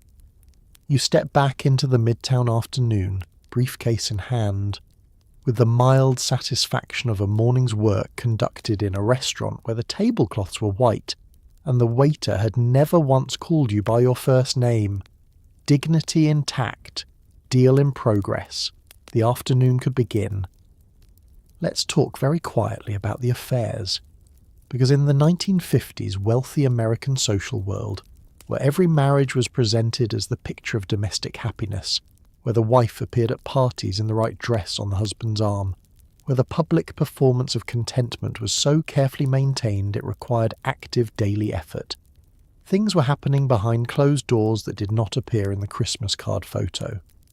Affairs were not uncommon in this world. They were, in certain circles, practically a structural feature of the social landscape, conducted with enough discretion to remain officially invisible and enough openness to be known by approximately everyone except, occasionally, the spouse. The affair typically began in the places where the social world and the professional world overlapped, at the office, where the secretary and the executive occupied a proximity that the era's strict social codes were supposed to regulate but frequently did not, or at the club, where the long Saturday afternoons and the flowing drinks and the particular loosening that happened when people were away from their domestic contexts created a social atmosphere that was, in retrospect, fairly predictable in its outcomes, or at a dinner party, which was specifically designed to seat interesting people next to each other and encourage conversation, and which occasionally succeeded beyond its stated intentions.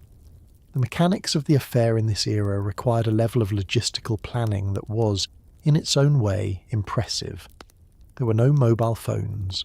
Communication happened through notes, through carefully worded calls made from specific telephones at specific times, through the management of schedules with a precision that the participants' actual jobs rarely demanded of them.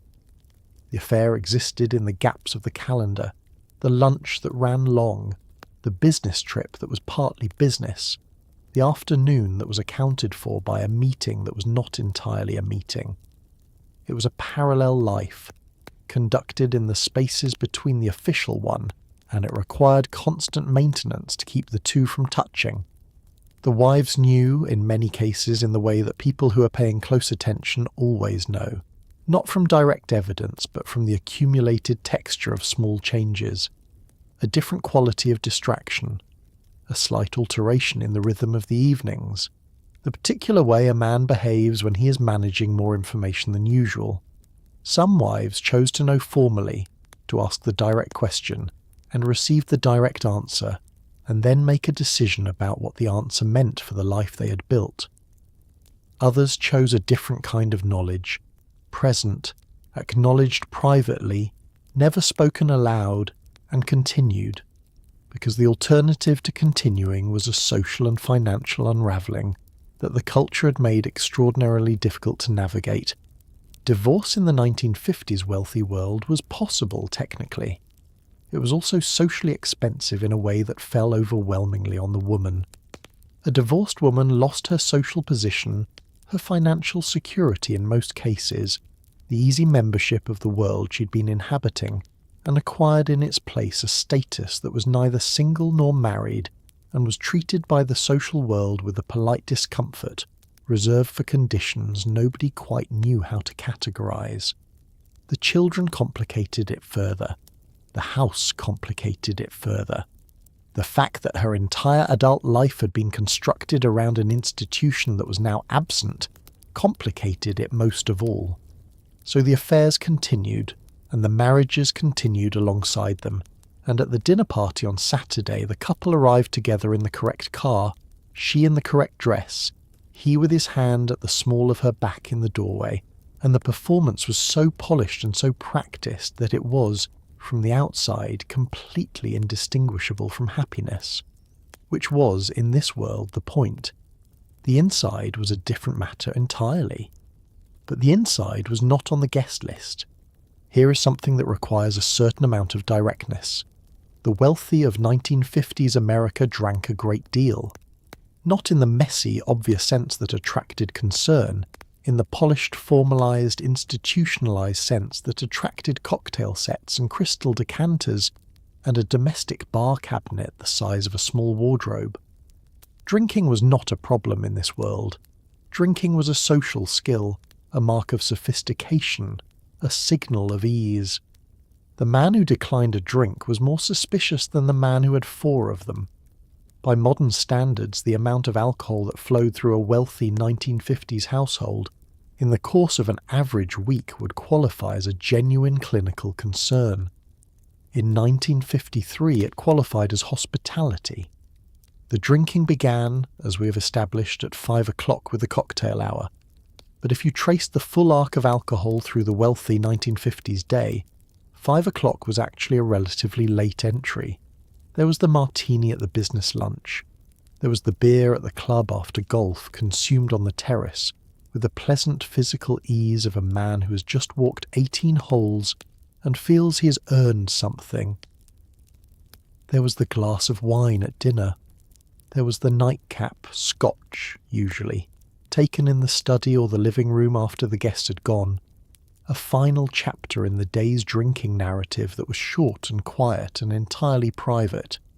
Added together, across 7 days, this was a quantity of alcohol that a later generation's doctor would discuss with some urgency at an annual physical. In 1953, the same quantity was simply the background chemistry of a well-run social life. The vocabulary for discussing problematic drinking in this world was limited and evasive. A man who drank too much was said to have a drinking problem only when the drinking had become visible, meaning public and uncontrolled, meaning it had broken through the surface of the performance. Everything beneath that threshold was simply drinking, which was what adults did. The drinks themselves were specific to their occasions with a precision that was its own form of literacy. The martini for the cocktail hour and the business lunch, always. Scotch for the serious conversation, the after-dinner drink, the private nightcap. Bourbon for the more informal occasions, the Saturday afternoon, the backyard gathering. Wine at dinner, French when possible, the label communicated something and everyone at the table read it. Champagne for celebrations, which in this world included a range of occasions from the genuinely momentous to the moderately pleasant, because champagne said something about the host's attitude toward life, and the attitude the host wanted to project was one of confident abundance. The hostess's relationship with drinking deserves its own sentence. She drank too, of course. The cocktail hour included her. The dinner wine included her. The social occasions were not conducted in sobriety on her end any more than anyone else's. But she drank with a careful attention to calibration that the men around her were not required to maintain. Too little, and she seemed withholding, not a good sport, not relaxed. Too much, and she became a story, a cautionary one circulated in the same social network she had spent years carefully cultivating. The line was narrow and unmarked, and she walked it every social occasion with the precision of someone who understood that the consequences of misjudging it were distributed entirely unevenly. What drinking actually provided beneath the social function and the status signalling was the same thing it has always provided: a temporary, reliable loosening of the self that is required to perform constantly, a daily chemical vacation from the gap between who you were presenting and who you actually were.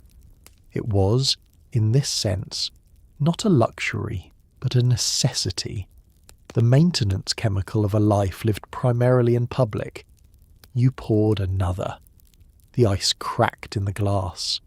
The evening continued, warm and slightly blurred at the edges, which was, in 1953, exactly how you wanted it. This one is not going to be funny, and it shouldn't be. Because when we talk about the wealthy 1950s in America, the gleaming kitchens, the country clubs, the station wagons and the Cadillacs, and the manicured lawns, there is a line that ran through all of it, drawn clearly and maintained violently, that determined who got access to the prosperity and who did not. The country clubs were white. The new suburbs, built with federal loans that redlined black applicants out of existence, were white. The corporate offices where the men in grey flannel suits went to work were white.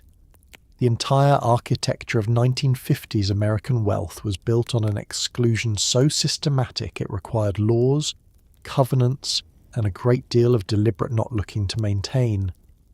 The GI Bill, passed in 1944 and celebrated as one of the great democratizing pieces of legislation in American history, offered returning veterans low-cost mortgages, college tuition, and business loans that created the post-war middle and upper middle class almost from scratch. It is a genuine achievement. It is also true that its benefits were administered in ways that excluded black veterans almost entirely, through banks that refused applications, through real estate agents who would not show properties in certain neighborhoods, through federal housing programs that explicitly coded white areas as safe investments and black areas as risky ones. The prosperity of the 1950s suburb was built on a federal program that was theoretically available to all and practically available to white families almost exclusively.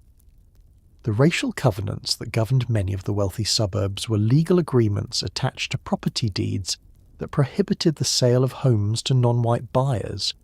They were widespread, formally structured, and enforced through the social and legal mechanisms of the communities that relied on them. The Supreme Court ruled them legally unenforceable in 1948, which is not the same as making them disappear. The communities that had been built around them continued operating according to their logic through informal means, through real estate practices, through the simple social fact that nobody would sell you the house even if they technically had to. The black families who lived in the cities that surrounded these suburbs, who cooked in the kitchens, cleaned the houses, maintained the gardens, and raised the children of the wealthy white families who had relocated to the correct neighborhoods, commuted in from places that received a fraction of the municipal investment, the school funding, the infrastructure attention that flowed to the suburbs. They paid taxes that supported institutions they could not access. They built comfort for households that excluded their own families from the same comfort. This was not an accident of history. It was a policy, maintained actively, by institutions and individuals who understood exactly what they were doing and chose to continue. The civil rights movement was gathering force throughout the 1950s, the Montgomery bus boycott in 1955, the brutal murder of Emmett Till that same year, the integration of Little Rock Central High School in 1957, covered on the same television sets that sat in the living rooms of the wealthy suburbs showing Ozzie and Harriet the night before. The proximity of these two realities, the comfort inside the screen and the violence outside it, required a sustained act of selective attention to maintain. Many people in the wealthy households of 1950s, America maintained it. Some did not, and the ones who did not began, quietly and then loudly, to say so. The prosperity was real. The exclusion was real. They were not separate things. They were the same thing, seen from different sides of the same line, and the line ran directly through the middle of the gleaming, well-appointed, carefully performed world we have been describing, and it does not disappear simply because we are looking at the other side of it. Open the medicine cabinet of a wealthy 1950s American household, and you will find something interesting. Not just aspirin and cold cream, but a small pharmacy of the era's particular anxieties. The 1950s were the golden age of the prescription, a decade in which American medicine had acquired enough authority and enough new compounds to begin treating not just illness, but the general condition of being a person in the modern world.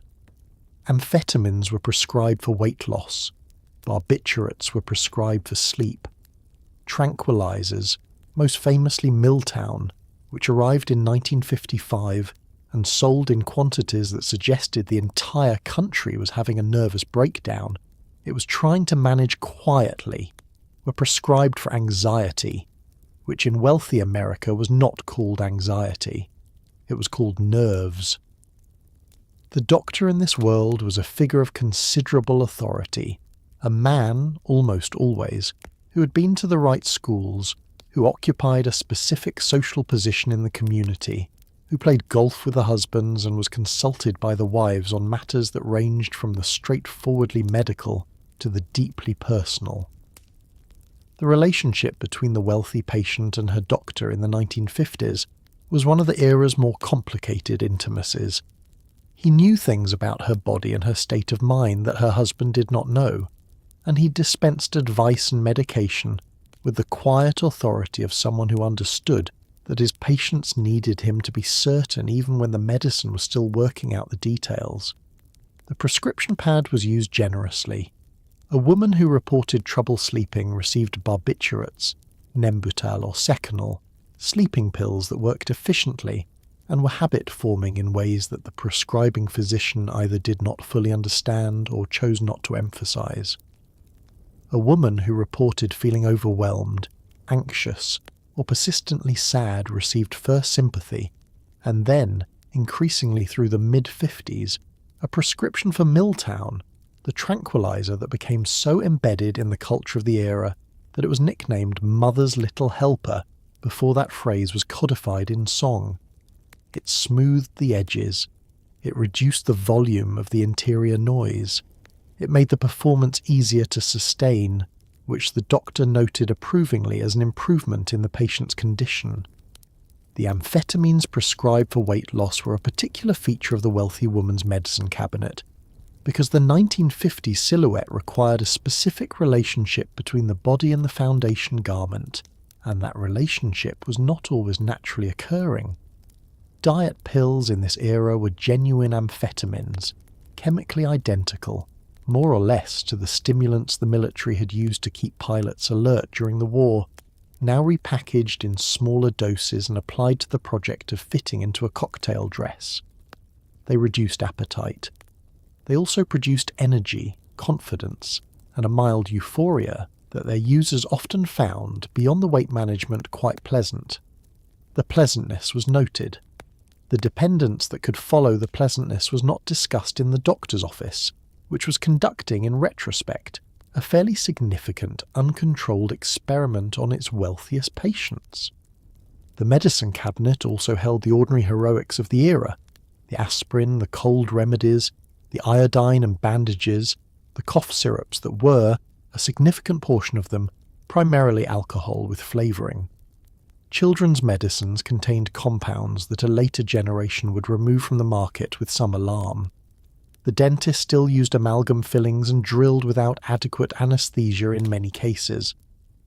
The gynecologist's examination was conducted with a briskness that presumed the female patient's comfort was secondary to the examination's efficiency.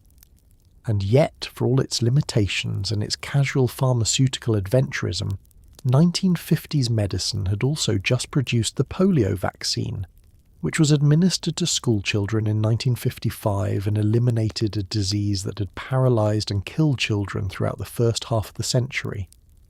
The wealthy opened their medicine cabinets and found both the tranquilizer and the miracle. Both were real.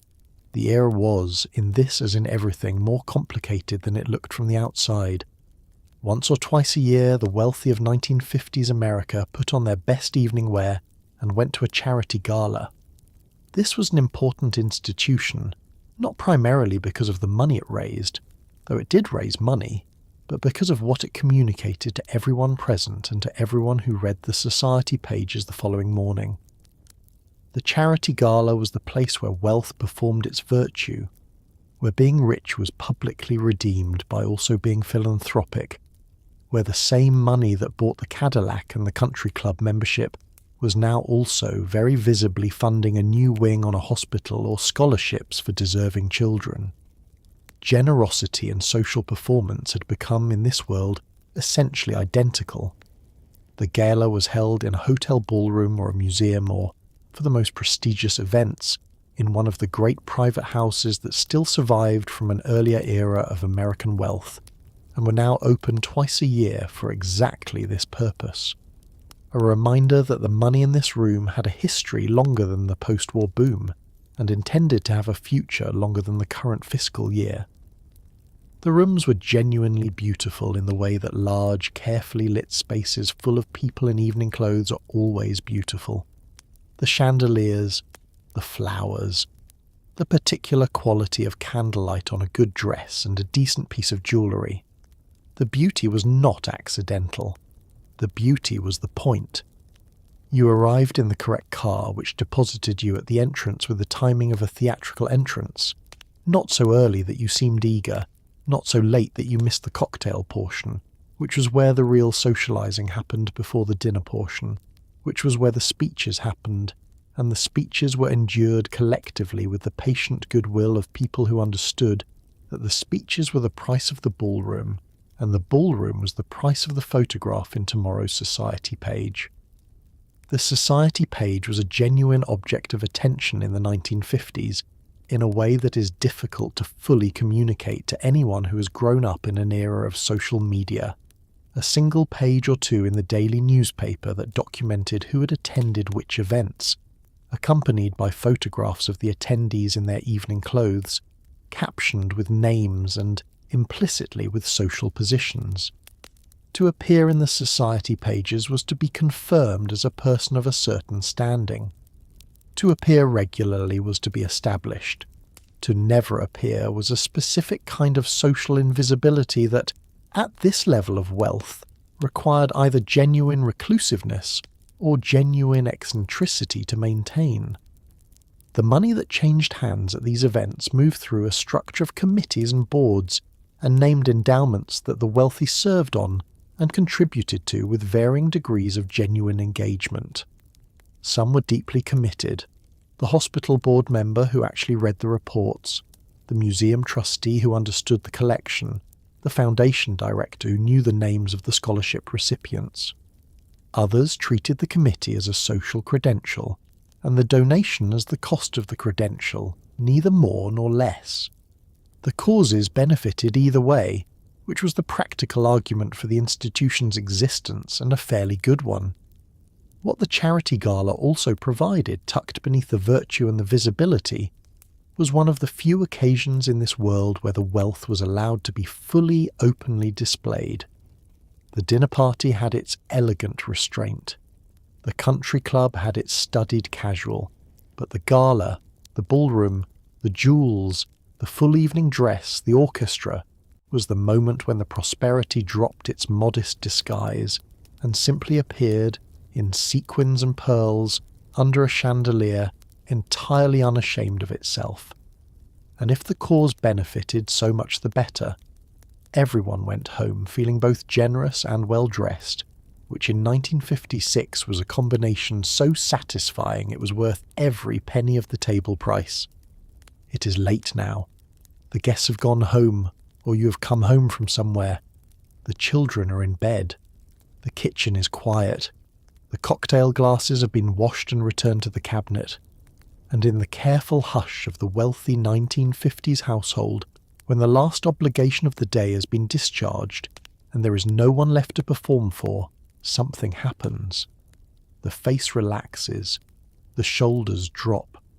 A different, quieter person sits down in the kitchen or stands at the window looking out at the dark lawn, and for a few minutes before bed they are simply themselves, tired, privately uncertain, proud of some things, haunted by others, neither as content nor as hollow as the era's critics would suggest.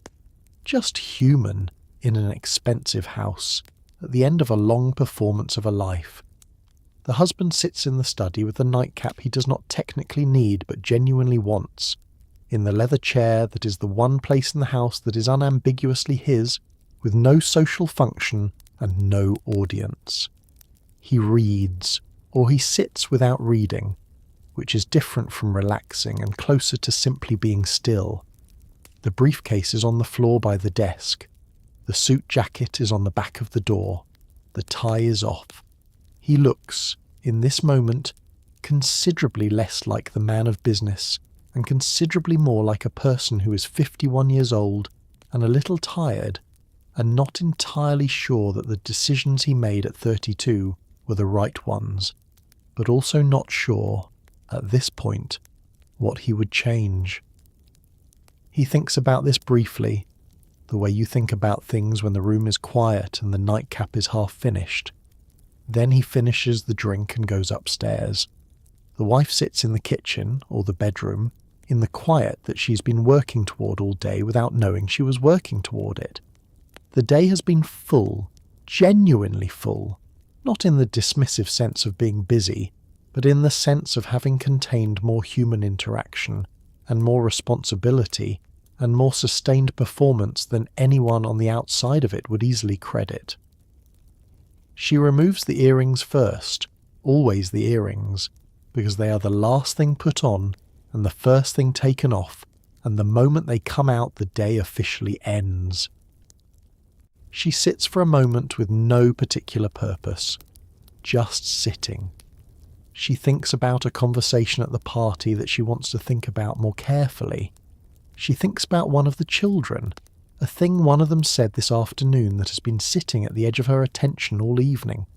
She thinks about nothing in particular for a few minutes, which is its own rare luxury. Together they are in bed by 11. The house settles around them, the particular sounds of a house in the late night, the cooling and contracting, the last creaks of a structure finding its equilibrium.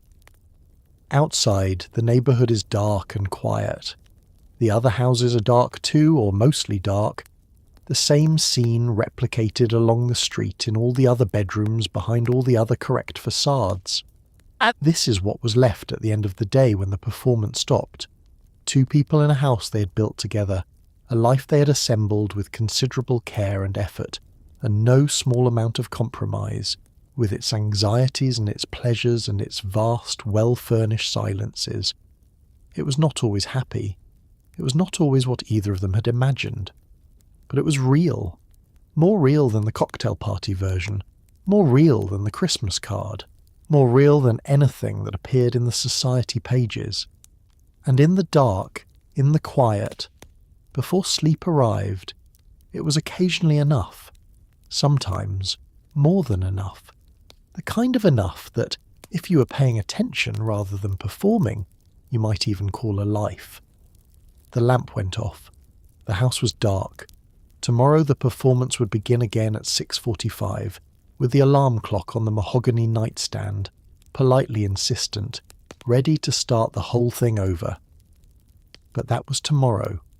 Tonight, for just a few hours, there was nobody watching, and the wealthy American household of 1953 simply rested, imperfect and exhausted and stubbornly quietly alive. Let's talk about the schools. Not the schools the children attended in the morning, we touched on those, but the deeper machinery behind them, the selection, the application, the quiet, fierce competition that the wealthy of 1950s America conducted over their children's educational placements, with an intensity that was entirely out of proportion to anything the children themselves had done to deserve either the scrutiny or the stakes. Getting a child into the right school in this world was not an administrative process. It was a campaign conducted over years, requiring strategy, connection, the correct letter of recommendation from the correct person, and a family history that suggested the child was not merely qualified, but belonged there in a way that preceded qualification entirely. The private schools of the northeastern establishment, the day schools in the cities, the boarding schools in the Connecticut and Massachusetts countryside, were institutions with Latin mottos carved above oak doorways and chapel bells that rang with the confident authority of something that had been ringing for 100 years and expected to ring for 100 more. The buildings were old, deliberately, pointedly old. The lawns were large, the libraries were serious, and the alumni lists, printed in small type in annual directories that lived on the shelves of the study, contained names that connected the school backward through American history, like a genealogical argument for its own importance.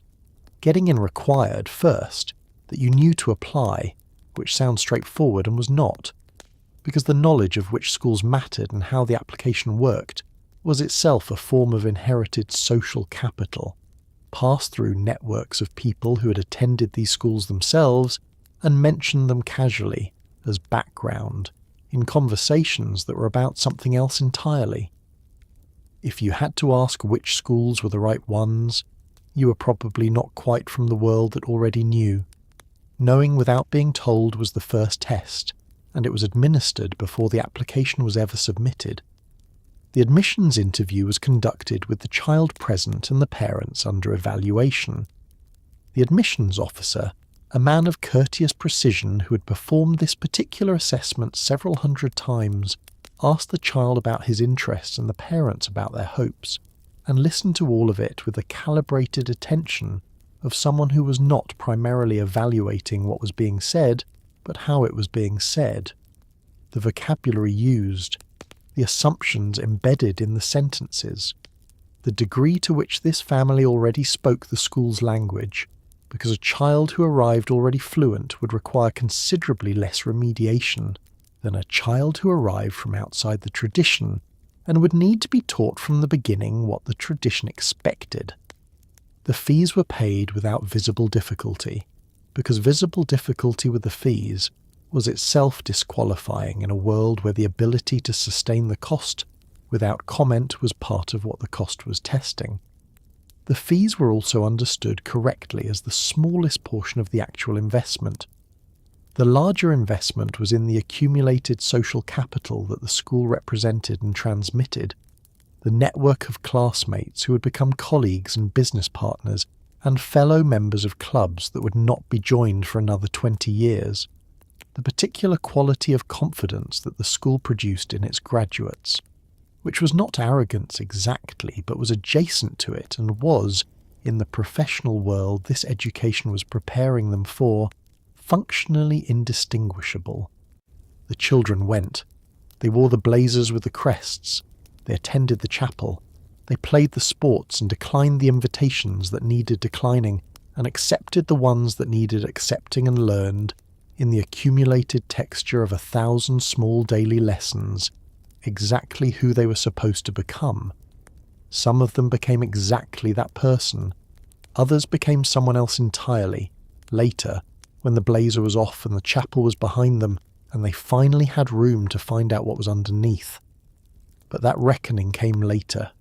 In the 1950s, the pipeline ran clear, and everyone in this world was feeding it carefully with both hands. It is July. The heat has arrived with the particular authority of an American summer that does not apologize for itself, and the wealthy of the 1950s have responded by moving their performance outdoors. The summer party, the garden party, the lawn party, the afternoon gathering that begins at 3 and ends when the mosquitoes arrive and the last of the white wine has been drunk, is the warm weather version of all the social machinery we've been describing, conducted in linen and seersucker on a lawn that has been mowed to a specific height and inspected for quality by a host who would not admit to having inspected it. The invitations went out 2 weeks ago on the good note cards, handwritten in the wife's careful script, because printed invitations for a garden party would suggest a formality that this occasion is specifically designed not to appear to have. The cucumber sandwiches were made since 10 in the morning by someone who will not attend the party. The bar is arranged under the elm tree with the precision of a professional installation, which it effectively is. The garden itself, the roses at the correct stage of bloom, the lawn at the correct length, the hydrangeas massed along the back fence in a colour that suggests abundance without effort, represents a year of sustained, daily horticultural attention that nobody will mention and everybody will register. The garden party performs casualness the way the dinner party performs elegance, with total, exhausting commitment to the appearance of having done nothing at all. Guests arrive in the summer wardrobe, which is its own language. Seersucker for the men, that particular fabric that manages to look simultaneously rumpled and correct, like a man who went to the right school and is making the gracious decision not to mention it. Linen dresses for the women, pale and pressed, worn with low heels that navigate the lawn without incident, and sunglasses that in this era are both entirely practical and quietly glamorous. A Panama hat on the husband who golfs, which is most of them. Everyone is fractionally more relaxed than they are in winter, which in this world is significant, because fractionally more relaxed is the most relaxed this particular social configuration ever gets. The conversation moves across the lawn in the loose overlapping way of outdoor afternoon parties, where the absence of fixed seating allows people to circulate, and the circulation allows people to be seen circulating, which is its own social information. Who gravitates toward whom? Who spends 20 minutes in the corner with the host? Who stands slightly apart and is observed standing slightly apart, which will be processed later by several people who noticed. The evaluative function never fully disengages in this world, but outdoors in July it runs quieter, beneath a surface that is genuinely pleasant.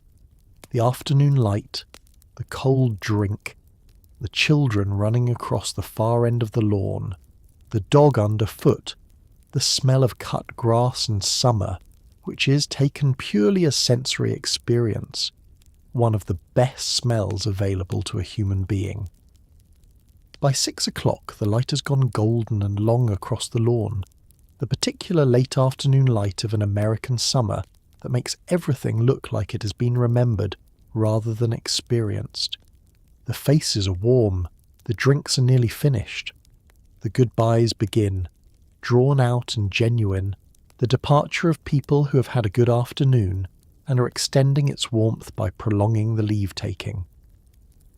They drift through the garden gate, across the correct street, back to the correct houses, and the lawn is empty, and the glasses are on the tables, and the summer evening settles into the garden with the quiet authority of something that was always going to outlast the party. The host and hostess stand on the porch for a moment after the last guest has gone, drinks in hand, looking at the garden in the evening light. This moment, the two of them alone, the performance over, the lawn quiet, is one of the better ones. Not because anything remarkable has happened, simply because it is July and the garden is beautiful, and for a few minutes nobody needs anything from either of them. That is enough. In this life, that is genuinely enough. Now let's talk about the ones who didn't fit, because for every person in this world who inhabited the role of wealthy 1950s American with genuine comfort, who liked the suits and the dinner parties and the country club Saturday and the cocktail hour and the whole gleaming structured arrangement, there was someone else. Someone for whom the performance was not a mild inconvenience, but a sustained daily act of self-erasure. Someone who looked at the script that had been handed to them at birth and understood, at a level below language, that it had been written for a person they were not and could not become without losing something essential in the attempt. The gay man who was married, who appeared at every social occasion with his wife on his arm, who played golf and attended church and coached his son's Saturday baseball, and carried the entire architecture of the correct life with the quiet desperation of someone holding up a ceiling that is slightly too heavy for one person. He was everywhere in this world, and nowhere in it simultaneously, present at every dinner table, every country club, every morning commute, invisible in the only way that actually mattered. The legal and social consequences of visibility were not theoretical in 1950s America. They were enforced through criminal prosecution, through psychiatric institutionalization, through the swift and total social destruction of a career, a marriage, a place in the community. So he performed. He performed with a thoroughness that would have earned the admiration of everyone watching, if anyone had understood what they were actually watching. The exhaustion of it was carried privately, explained to no one, filed under the vague category of stress that the doctor treated with a prescription and a recommendation to get more rest. The woman who wanted to work, not the volunteerism of the charity committee, which was permitted and even encouraged, but actual professional work with a desk and a salary, and the particular satisfaction of a problem solved in a domain that had nothing to do with the household. She was present in this world too, in numbers the culture preferred not to count. Some pushed through, the women who became doctors and lawyers and executives against the sustained friction of institutions that communicated their unwelcome in 100 ways that stopped just short of a direct statement. Most did not push through, not from lack of capability or ambition, but because the cost of pushing was distributed entirely and exclusively onto them, and the support for doing it was essentially non-existent, and the social world they lived in had no framework for a woman who wanted something it had not offered her. She sat at the kitchen table after her husband left for the office and thought about it, briefly, and then got up and made the phone calls and organised the day, and performed the household management that was, by any reasonable measure, a full professional life, unpaid and untitled and invisible to everyone, including increasingly herself. The person who found the dinner party conversation not merely boring but actively suffocating, who wanted to talk about the things that were actually happening in the world outside the velvet curtain, the civil rights movement building force in the South, the nuclear anxiety being managed in concrete rooms under suburban lawns, the writers and artists who were saying uncomfortable things about American life that the dinner party carefully and collectively avoided. He sat at the table and deployed the correct sentences and smiled at the correct moments, and went home and read the books that nobody at the party had mentioned and felt, with a clarity that sharpened every year, that he was living in the wrong draft of his own life. These people are part of this story. They were at every table we have described, in every room, behind every correctly maintained facade. They are not footnotes. They are in many ways the most important thing in the story, because the distance between the life this world offered and the life they recognized as theirs was the pressure that would, in the decade that followed, produce the eruptions that changed everything. The 1960s did not arrive from nowhere. They arrived from the quiet of the 1950s, from the careful houses and the correct performances, and the people lying in the dark thinking thoughts that the Christmas card photo had no room for. The velvet curtain was thick, but underneath it something was always breathing. And so here we are. At the end of a very long, very well-dressed, very carefully performed day in 1950s wealthy America.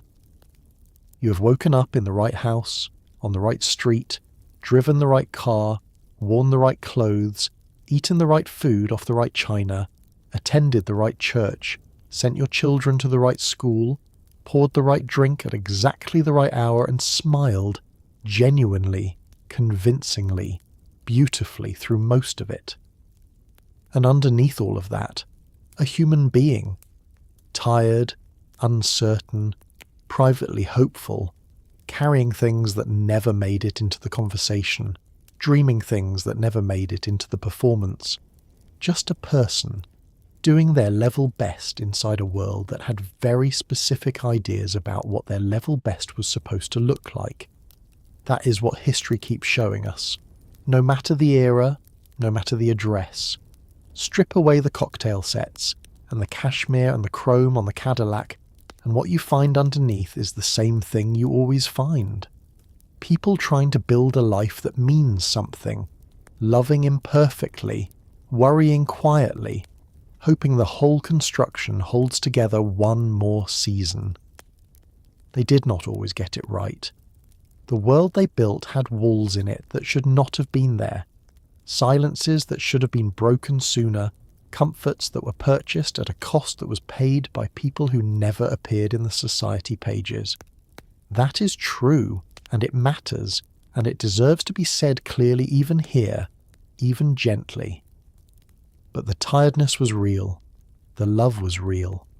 The moment on the porch in July, with the garden going quiet and the drink cold in the hand, and nobody needing anything for just a few minutes, that was real too. So tonight, as you sink into your bed, no foundation garments required, no performance pending, no alarm clock that answers to anyone but you, maybe spare a quiet thought for the people behind the velvet curtain. The ones who fitted the world they were given and the ones who didn't quite. The ones who smiled through the dinner party and cried in the car on the way home. The ones who built something, imperfect and human and stubbornly alive in the middle of a complicated century. History is never as simple as it looks in the photographs, and the people in it were never as polished as they appeared. Rest now. The performance is over for tonight. You don't have to be anyone in particular until morning. Good night.